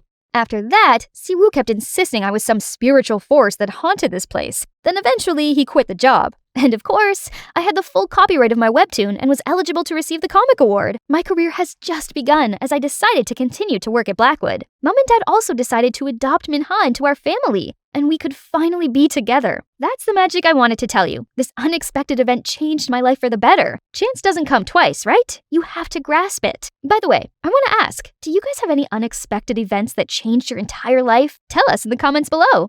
Hang on, here's one more thing I have to do for the old shy me. Hajun, I've been wanting to tell you something. The past event got me thinking, if I don't start telling you how I feel now, I might regret it later. So, Kim Hajun, I like you. So much. Finally, it took you that long. When you were in hospital, You weren't the Minzy I knew, which freaked me out thinking what if I couldn't see the real you anymore. It's comforting that you're still here, 'cause I got a huge crush on you too.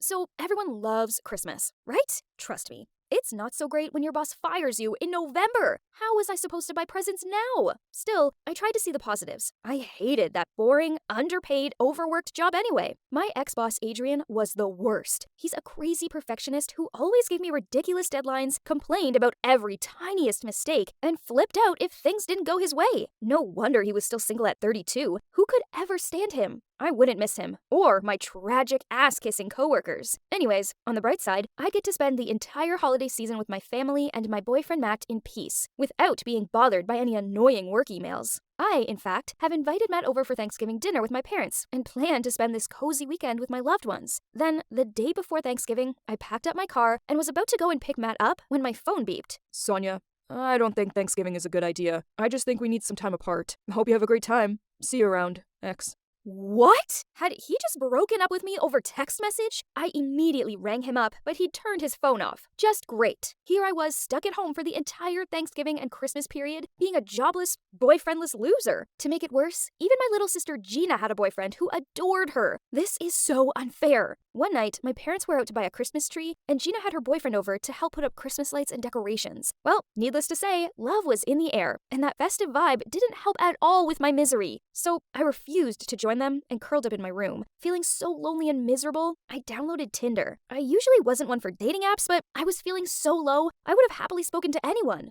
I didn't feel like being me. I was sick of being me, so I used the fake name Crystal and just put some artsy scenery pictures up. I could be whoever I wanted to be. And you know what? It seemed to be working, as a few guys wanted to talk to me. Okay, most of them were also bored, or only after one thing, but then there's this guy called Carl that caught my attention. Like me, he had no pictures of himself, but instead, he had images of song lyrics and movie quotes, including the quote, "The more you know who you are and what you want, the less you let things upset you." I love the movie Lost in Translation, so I sent him a message telling him he had good taste in films, and he messaged me back complimenting the scenery photos I took. After that, we started chatting days and nights. We talked about everything, from the dumb to the meaningful. He actually helped me out a lot and made the Christmas period bearable for me. It was all going great, until Christmas Eve. He sent me a message to wish me a Merry Christmas, along with, "Let's meet up for a drink." oh no.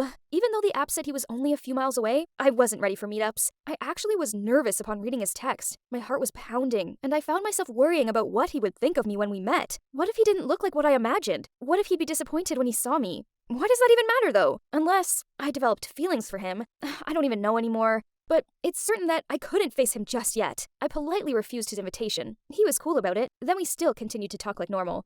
I survived Christmas, and then for New Year's Eve, Gina persuaded me to go to a party with her boyfriend and friends. I wasn't really keen to join, but I guessed I needed to do something to stop this gloominess. As I was walking in, I was so busy brushing off the snow on my shoulder that I bumped into a guy. To my horror, I looked up and saw that it was my old boss, Adrian. Why was he here, in my hometown? He was also shocked, but managed to smile at me. But I just gave him a glare, rolled my eyes, flipped back my hair, then strode off. What a mood killer! I grabbed a drink and sat in the corner in an attempt to avoid bumping into Adrian again. Gina found me and tried dragging me onto the dance floor, but I refused. Then she winked at me and in a tipsy voice said, "You need a man to dance with. I'll be right back." 5 minutes later, she excitedly waved at me and shouted over, "Found one!" I just want to facepalm as I saw her dragging Adrian by the hand over to me. Talk about awkward. But still, I mumbled out a hi, downed a shot for courage, and then chatted to him. Okay, it turns out he was visiting his grandparents who lived around here, and he was actually an okay guy to talk to. After I spent most of the night talking to him, he bought a drink, then said to me, "I have to admit that after the death stare you gave me on entry, I was afraid for my life. But it turns out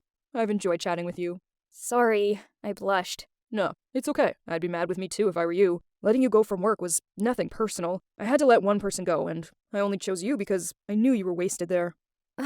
Thanks, I guess. I laughed. Let's get another shot. Okay, so maybe Adrian wasn't that bad of a person after all. And I don't know if it's because of all the drinks we downed, the atmosphere, or the fact that everyone else around us was sharing New Year's kisses, that I almost felt like Adrian looked like he wanted to kiss me on the strike of midnight too. And I too didn't dodge it. Luckily, nothing happened. I mean, that would have been weird, right? The next day, Adrian messaged me, saying he would help me set up a job interview at a big media company. Wow, that's amazing! Now I had no excuse to sulk around anymore. I needed to get back to the city and sort my life out. Only, I still couldn't get Carl out of my head. I guessed these feelings were real. To clear up my mind, I decided to confess to him online. But then he messaged me back saying, I think you're great, and I love talking to you, but I have a crush on my coworker. I'm sorry, but I'd like to stay friends.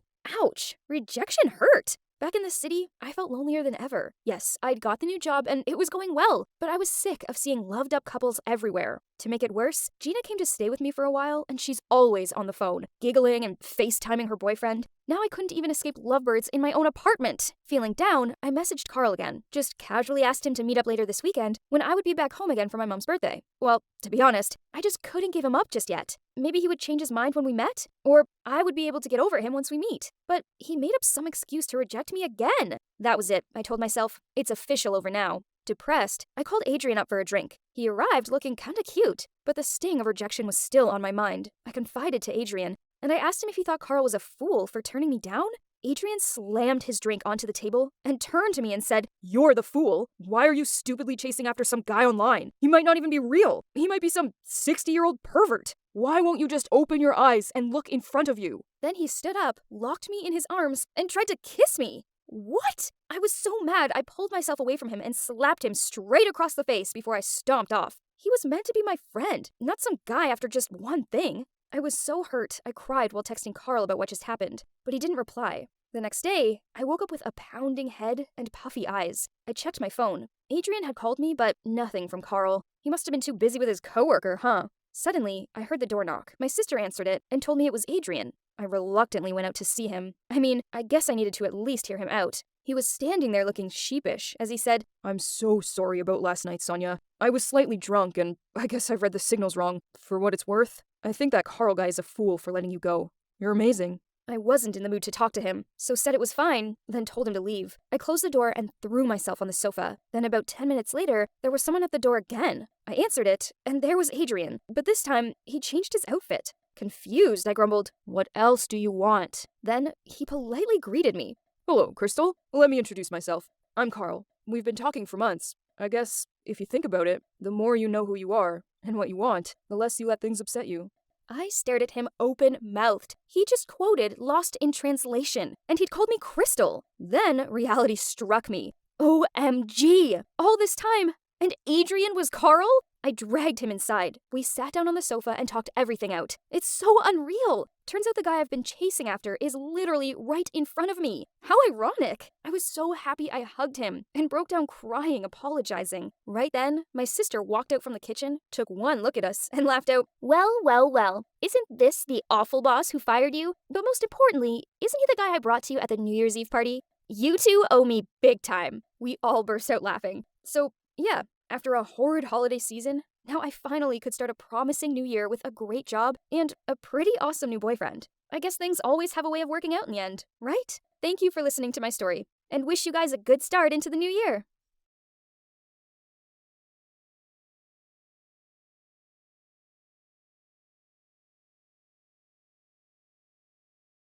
Hi, I'm Trisha, and welcome to the crazy roller coaster that is my life. From the moment I was born, I was doomed. My parents set their eyes on me and saw nothing but a beautiful baby they could use to make a lot of bucks with. They made me the face of their makeup line, Lush Beauty. And since my hair was long and lustrous, they launched hair products too, using me as their model, of course. Even my everyday moments were never peaceful. My parents were always filming me. Look who's keeping her teeth all sparkly. I'd lost count of how many times I asked for privacy, but they never listened. And before I could stop her, Mom had already posted that silly video of me. Love emojis poured in, comments like, She's so pretty! Her teeth are goals. Love you, Trish! And that made my mom even happier. My parents documented everything. My first loose tooth, my first zit, and I had a big fan base. Everyone thought I was living the dream. But I hated the cameras, the fake smiles, the pressure to be perfect. I didn't want fame. I just wanted to be a normal kid. I loved building robots. At 8, I already knew I wanted to be a robotics engineer. But my parents didn't care. You've got a photo shoot in 30 minutes. Just wrapping up this robot. Ugh, this robot obsession again? Modeling pays real money. It's not an obsession. It's my passion, and I don't like modeling. Now, listen. French fries? That's like 200 calories. Obesity is calling. A handful won't turn me into a pig overnight, Mom. Throw that out or give it to Audrey. Yeah, toss it to the trash can. AKA me. That's my sister Audrey. She hated me for getting all our parents' attention, and I get it. They sent her to a worse school than mine and brushed it off whenever I spoke up. To them, I was the moneymaker. She wasn't, so they didn't care. Like one time, we broke into a fight after she destroyed one of my robots. What are you doing? Just helping you clean up. Give it back the way it was! Enough! Stop it, both of you! Audrey's smug face pushed me over the edge. I lunged at her, ready for a fight. Mom rushed in and pulled us apart. I had a small scratch on my face, but Audrey's was much worse. Oh my God, Audrey! What did you do to your sister's precious face? Apologize right now! Mom ignored the even bigger scratch I had given Audrey and fussed over my barely visible wound. I glanced at Audrey. Her face was flushed, fists clenched in frustration, but she didn't fight back. After all, she started it. She deserved the punishment. But after a while, thinking about our fight and the blood still trickling from Audrey's scratch, I started to feel sorry for her. Maybe all her mean behavior was just her way of getting back at me for the unfair way our parents treated her. Audrey skipped dinner that night, and my parents didn't care. So I took some food for her, and some Band-Aids. Hey, Audrey, are you there? I'd rather choke than say sorry. I just brought food. Oh, look, it's Miss Perfect. Everyone may worship you, but I'll never bow to you. Cool, just eat. You see what my sister said about everyone worshiping me? She wasn't totally wrong. People everywhere treated me like I was Beyoncé's long-lost cousin. Young, glamorous, and always in the spotlight. Her skin! It's like melted butter! Trisha, can I take a selfie? I need a new lock screen. At first, the fame felt exciting. But before long, it started to suffocate me. I was drowning in it, and it left me drained. But there was one person immune to the Trisha charm. Daniel, a transfer student. He caught my attention from the first day I noticed we had a shared love for robotics. During his class introduction, he casually rolled up his sleeve to reveal a robotic prosthetic arm. Name's Daniel. I'm a one-armed pirate. The whole class went silent, then buzzed with whispers about the strange robotic arm and the mysterious new guy. Just kidding. It's a robotic glove I made, hoping it'll help people with paralysis, like my grandma. I want to be a robotic engineer. I was so impressed to meet a robotics nerd like me, and I wanted to be his friend. But no matter what I did, Daniel kept acting like a grumpy cat. Hey, I wasn't sure if you liked apples or pineapples, so I got both. I brought my own lunch. He was my seatmate, but completely ignored me, and that drove me crazy. I was used to attention. No one ever ignored me, except for him. I refused to back down, so I sent one of my guards on an errand. Max, I want intel on Daniel. Hobbies, allergies, everything.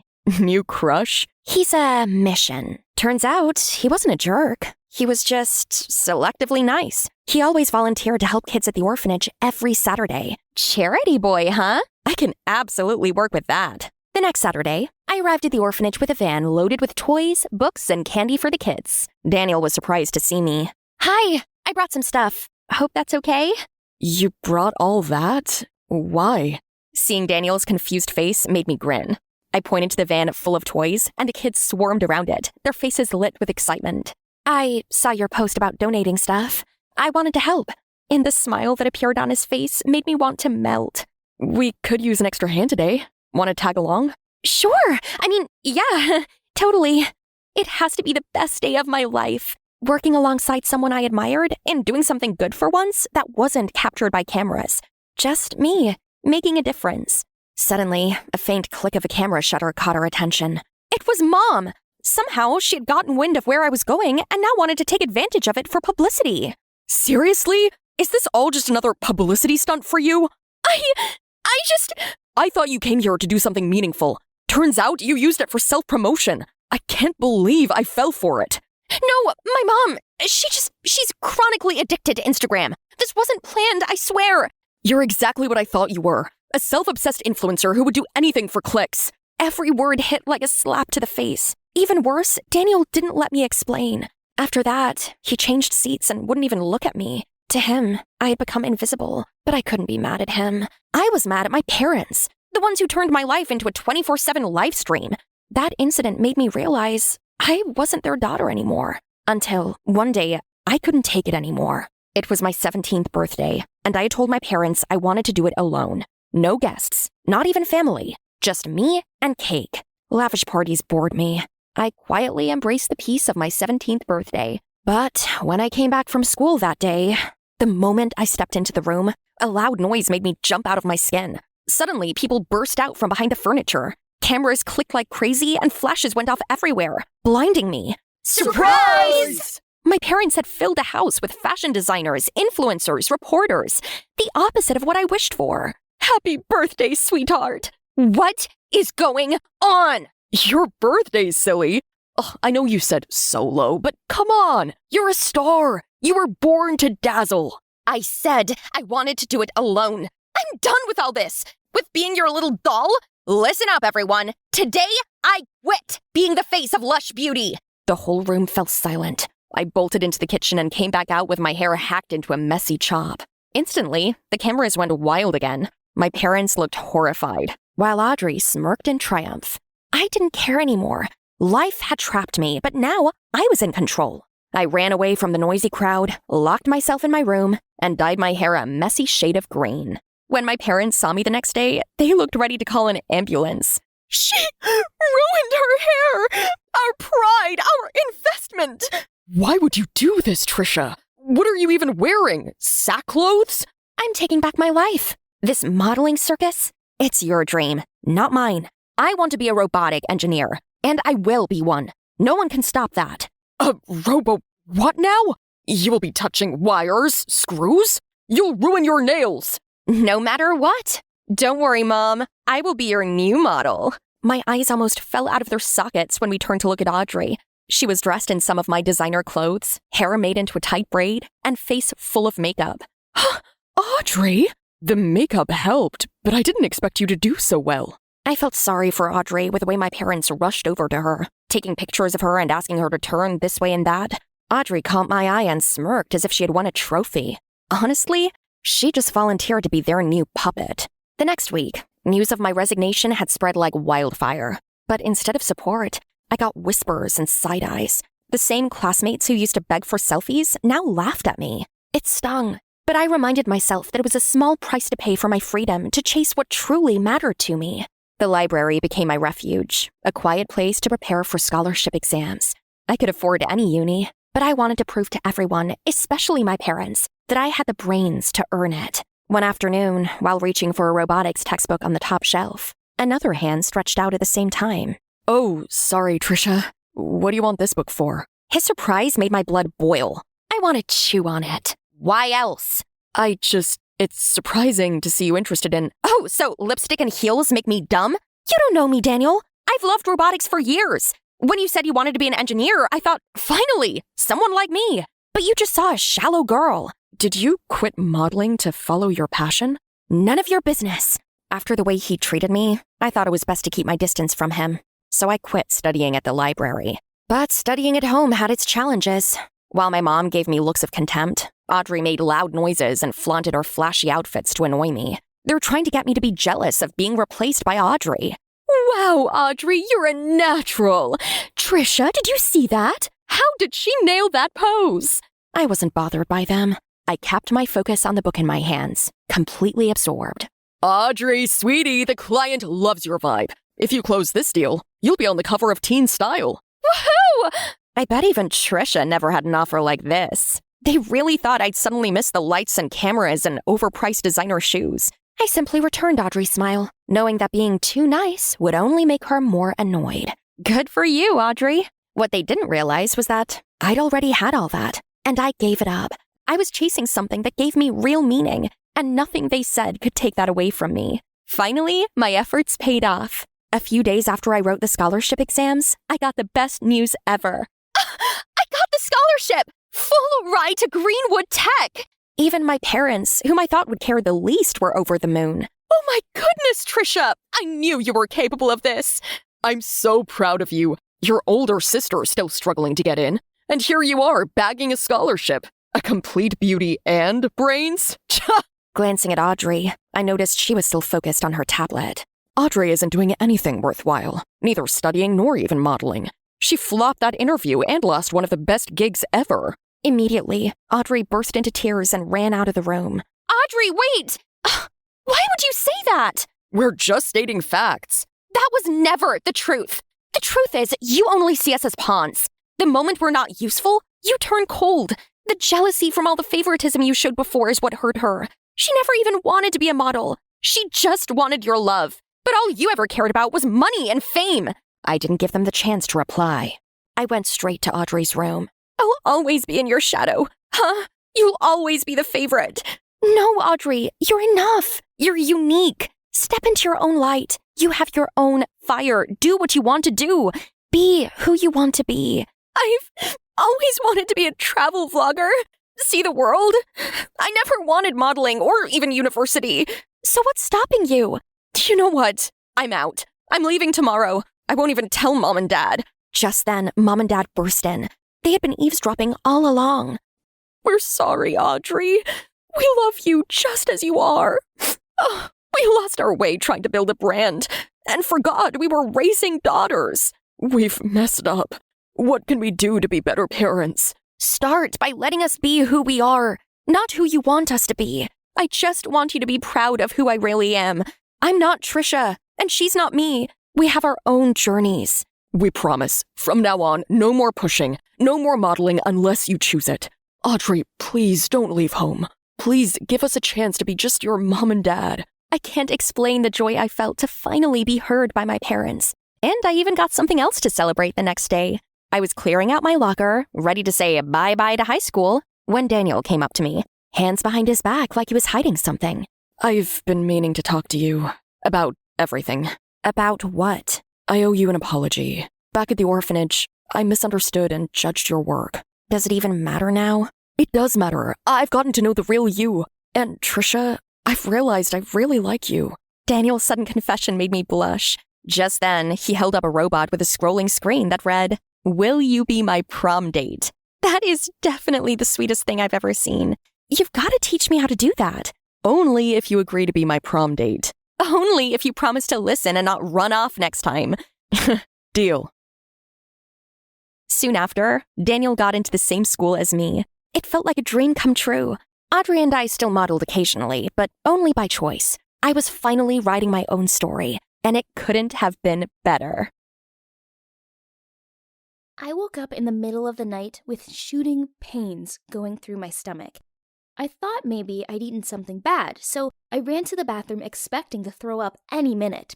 But nothing happened. I was 15 years old and I hadn't had my period in over 2 months. So when I told my mom about the pains, she said maybe I was pregnant. I was shocked. Firstly, because I've never even had a boyfriend, and secondly, because that'd be impossible, right? It's really annoying because I love going to the beach. I live in a fishing village in the Philippines, and I usually spend every weekend swimming. But when my stomach started getting bigger, I was freaked out and couldn't stop thinking that maybe I really was pregnant. My grandma noticed that my stomach was getting bigger and told me there was a legend in our village that if you go swimming during your period, you would get blessed by the fish god, and then you'd fall pregnant. She said everyone knew about the legend of the fish god and that I needed to be more careful. When she told me this, I just stared at her in shock. I actually did go swimming with my friend Jasmine once when I was on my period. Oh my gosh. And I remember having a weird stomachache right afterwards. No way! I ran to Jasmine's house and told her I was pregnant and that the father was a fish. At first, she just laughed, but then she said her grandma had told her this legend before too. That's why she never swam on her period. I was so annoyed with her. Why hadn't she told me this? She knew I'd been on my period that day and she just let me swim? I hadn't been careful when I'd been telling Jasmine, and a boy from our school had overheard me. You can imagine how quickly the rumors spread. And soon, everyone was talking about how a fish had got me pregnant. It made me sound like some kind of freak, and people actually started turning up at our house to see if the legend of the fish god was true. There was even an old lady who waited outside our door all night so she could be the first one to see it. When I opened the door, she reached out to touch my stomach and said it would heal her eyesight. I felt so bad for her. I let her hold my stomach, even though I felt like a crazy person. Meanwhile, as the days went by, my stomach pains were getting worse and worse. So my mom took me to see a local doctor. He almost fell off his chair when my mom explained that I might be pregnant because of a fish. Sorry, what? He said. He didn't look impressed at all and said that that was some crazy old wives' tale and that there was absolutely no way I could be pregnant with a fish. Then he advised me to go to the hospital to run some tests, in case it was something more serious. I felt so embarrassed. Obviously, I wasn't pregnant. How could I have been so stupid to believe the legend? And yet, at the hospital, they did an ultrasound on my stomach, and I swear, I saw a fish inside me. My heart dropped. The doctor was busy talking to my mom in another room. Meanwhile, I couldn't stop thinking about what I'd seen. I had stared at the screen the whole time, and there was 100% a fish inside me. I could even see a face.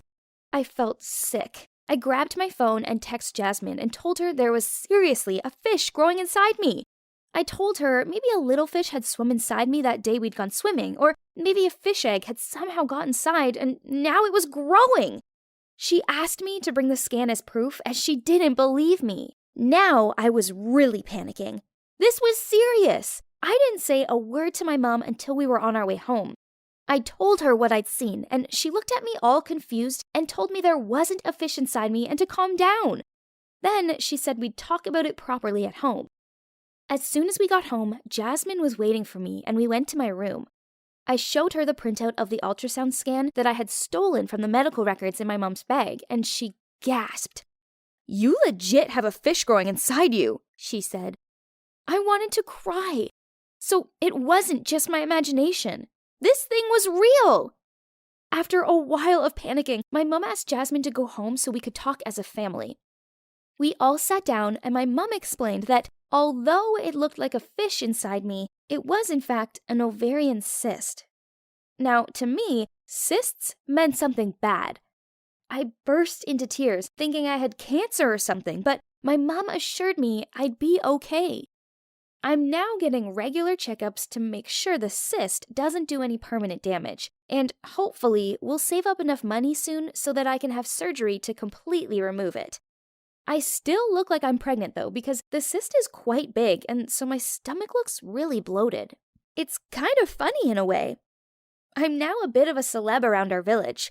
People call me the girl who fell pregnant with a fish, and there are still random people who turn up at our door asking to see the ultrasound scan of the fish. In a way, it's good because there are people who are willing to help and are giving us money so I can save up for the surgery. Fingers crossed, it'll be removed soon, and I can go back to being a normal teenager.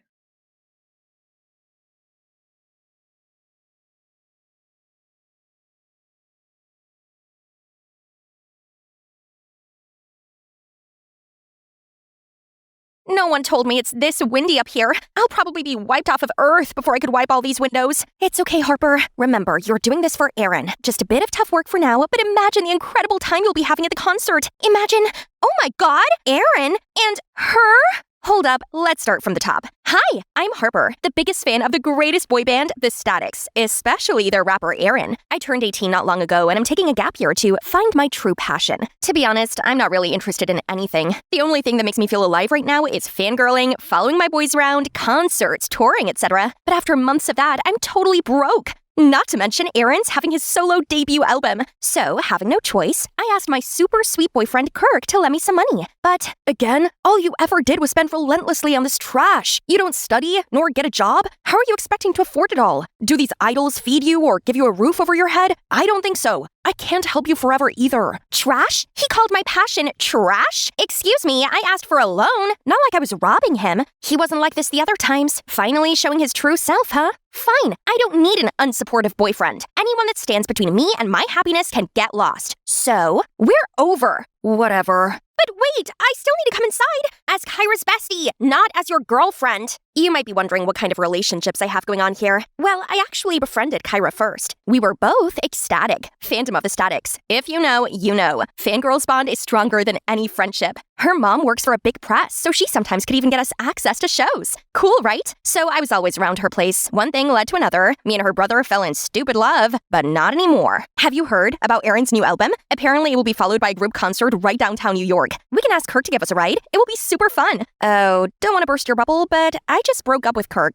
4 minutes, 36 seconds ago? No way! Yes way! I told her how ridiculous her brother was, but she's still trying to find excuses for him, hoping to mend us back together. But sorry, this heart of mine has casted the dice. It's entirely dedicated to Erin now. No more dumb boyfriend. And that's how I ended up taking on this dangerous job. Its high salary could get me boxes of albums and a concert ticket even. But what am I getting instead? My beloved idol, arms in arms with a singer I hate the most on earth, Bianca. Erin and Bianca rushed to the window and dragged me inside. Please don't let anyone know this. What do you want? Autograph? VIP ticket? Please, you probably know our two fandoms are like water and oil. They already opposed us so badly over a collab last time. Yeah, of course I know, because I was the one who opposed. Seriously, what does Erin see in this girl? She always says controversial stuff, gets caught in dating rumors with all guys on earth, parties 24/7, and her songs suck. But on a second thought, it's not every day to have the two hottest celebrities on their knees before me like this. Maybe I should act wisely. Either way,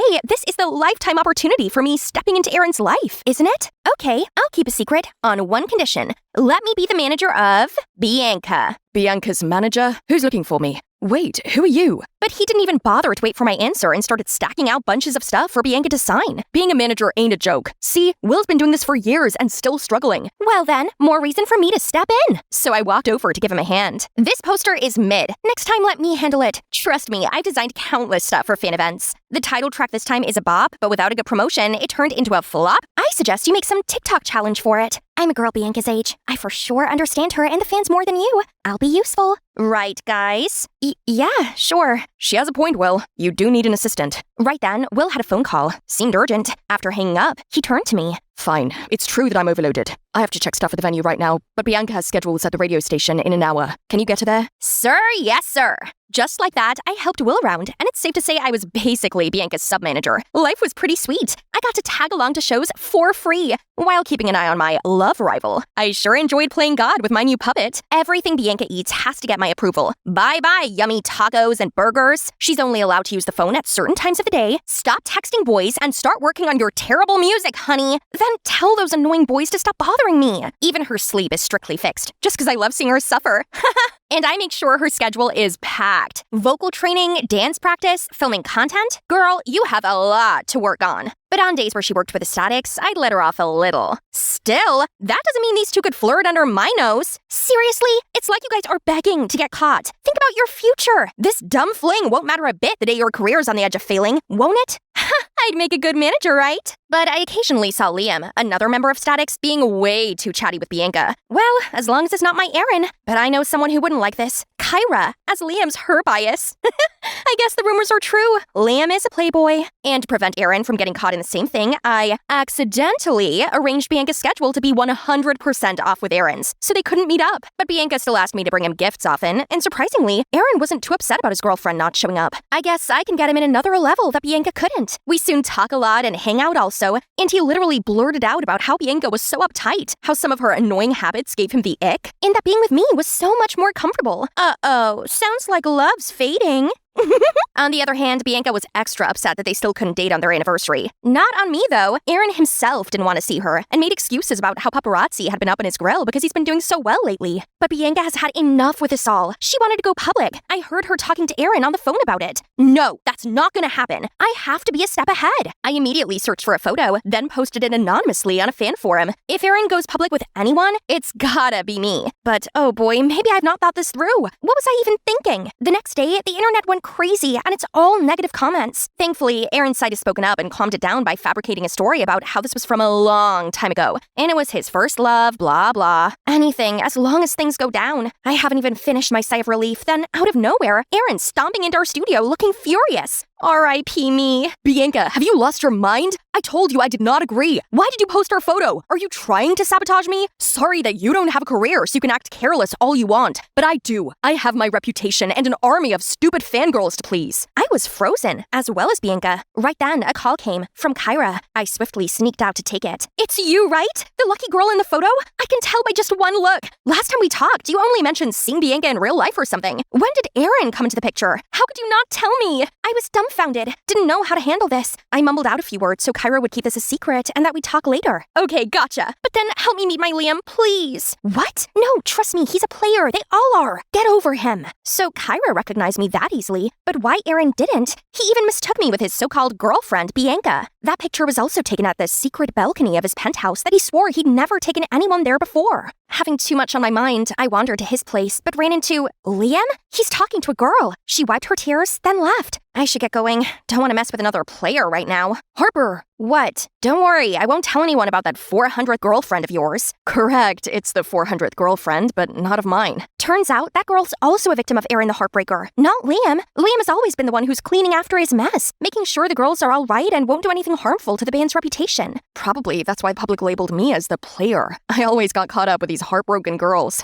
And now you. What do you mean? I'm okay. Come on, I know you also got tangled in Aaron's love web. I'm sorry, I could have warned you earlier. I've been trying to hint it to Bianca, but the girl was too head over heels for him. I felt so stupid for thinking I could live that fantasy of being Aaron's girl so easily. All this time, we all blindly put Aaron on a pedestal, while letting Liam be wrongly accused of all the things he never did. Through Liam, I found out that the Statics has been having a problem. Aaron wanted to leave the group because he thought they're a burden and he'd do better on his own. But the rest knew that it would break the fans' heart if one of them left. So they've compromised by letting Aaron have a solo album while still staying with the group. Oh no, kick that jerk out now. As a representative of Ecstatic, I can assure you that we won't be sad if we know what an awful person he is. We'll show him the door. Glad to hear that. Now, about Bianca, do you know how to break this to her in the best way? It's hard, but ugly truth is the only way. So the next day, we went to see Bianca together. Told her all about how much of a jerk Aaron is, all the girls he's been seeing, all the bad-mouthing about her, he said. Surprisingly, she took it better than we thought. Thank you, too, for looking out for me. I know he's bad, but I thought I'd been able to change him. But yesterday when he came throwing a fit at me, I realized that I deserved better. Oh, poor Bianca. I really owe her a zillion apologies. I asked Liam to give us a minute and came clean to her on everything. On the photo I posted, on how I intentionally got in between the relationship,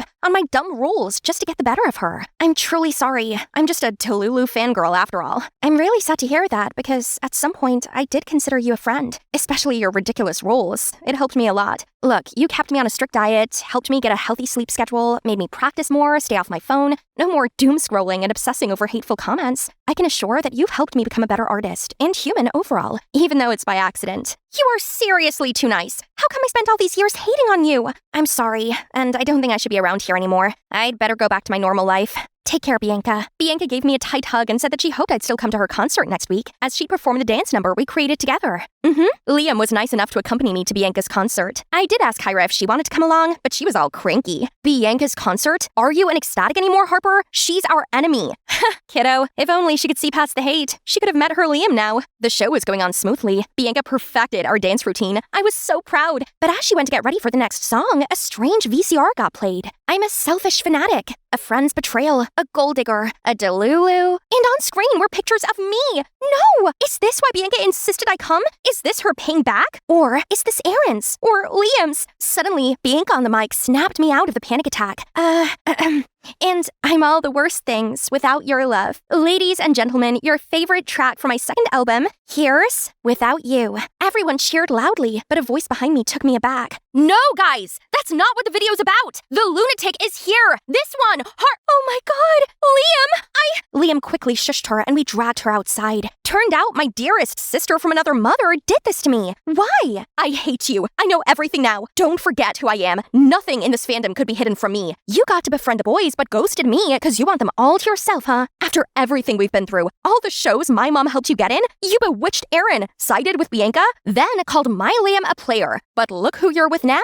On top of that, you dumped my brother for a stupid reason. The player here is you. This is a mess, and it's really my fault. I should have filled Kyra in on everything sooner. Seeing her right now reminds me of the exact same person I was just last week. The same hot-headed, immature fan. I couldn't blame her. I apologized and told her everything. And with her dearest Liam's help, Kyra, though still mad, started to be more understanding. I love you, and I hope you will soon see things the way I do now. Idols are also humans. They're not all glitters and gold, so we can't expect them to be all perfect, then refuse to see their wrongdoings, or nitpicking trivial things just because it's not up to our expectations. Let's both be a better Ecstatic from now, okay? It's been 6 months since then. I can say that things are definitely for the better now. It's the first performance of the Static since they parted ways with Aaron after his real face got exposed. Yes, that happened. Now look, it seems like the crowd has no problem with dumping that troublemaker either. And me? Normally I'd be here as an ecstatic, but not today. I'm now working part-time while studying to get proper certification on talent management. I realized that I did enjoy working with Bianca and I actually had a knack for it, so I'm going to make a career out of it. Now, excuse me guys, may I get my manager back? It's showtime. Bye!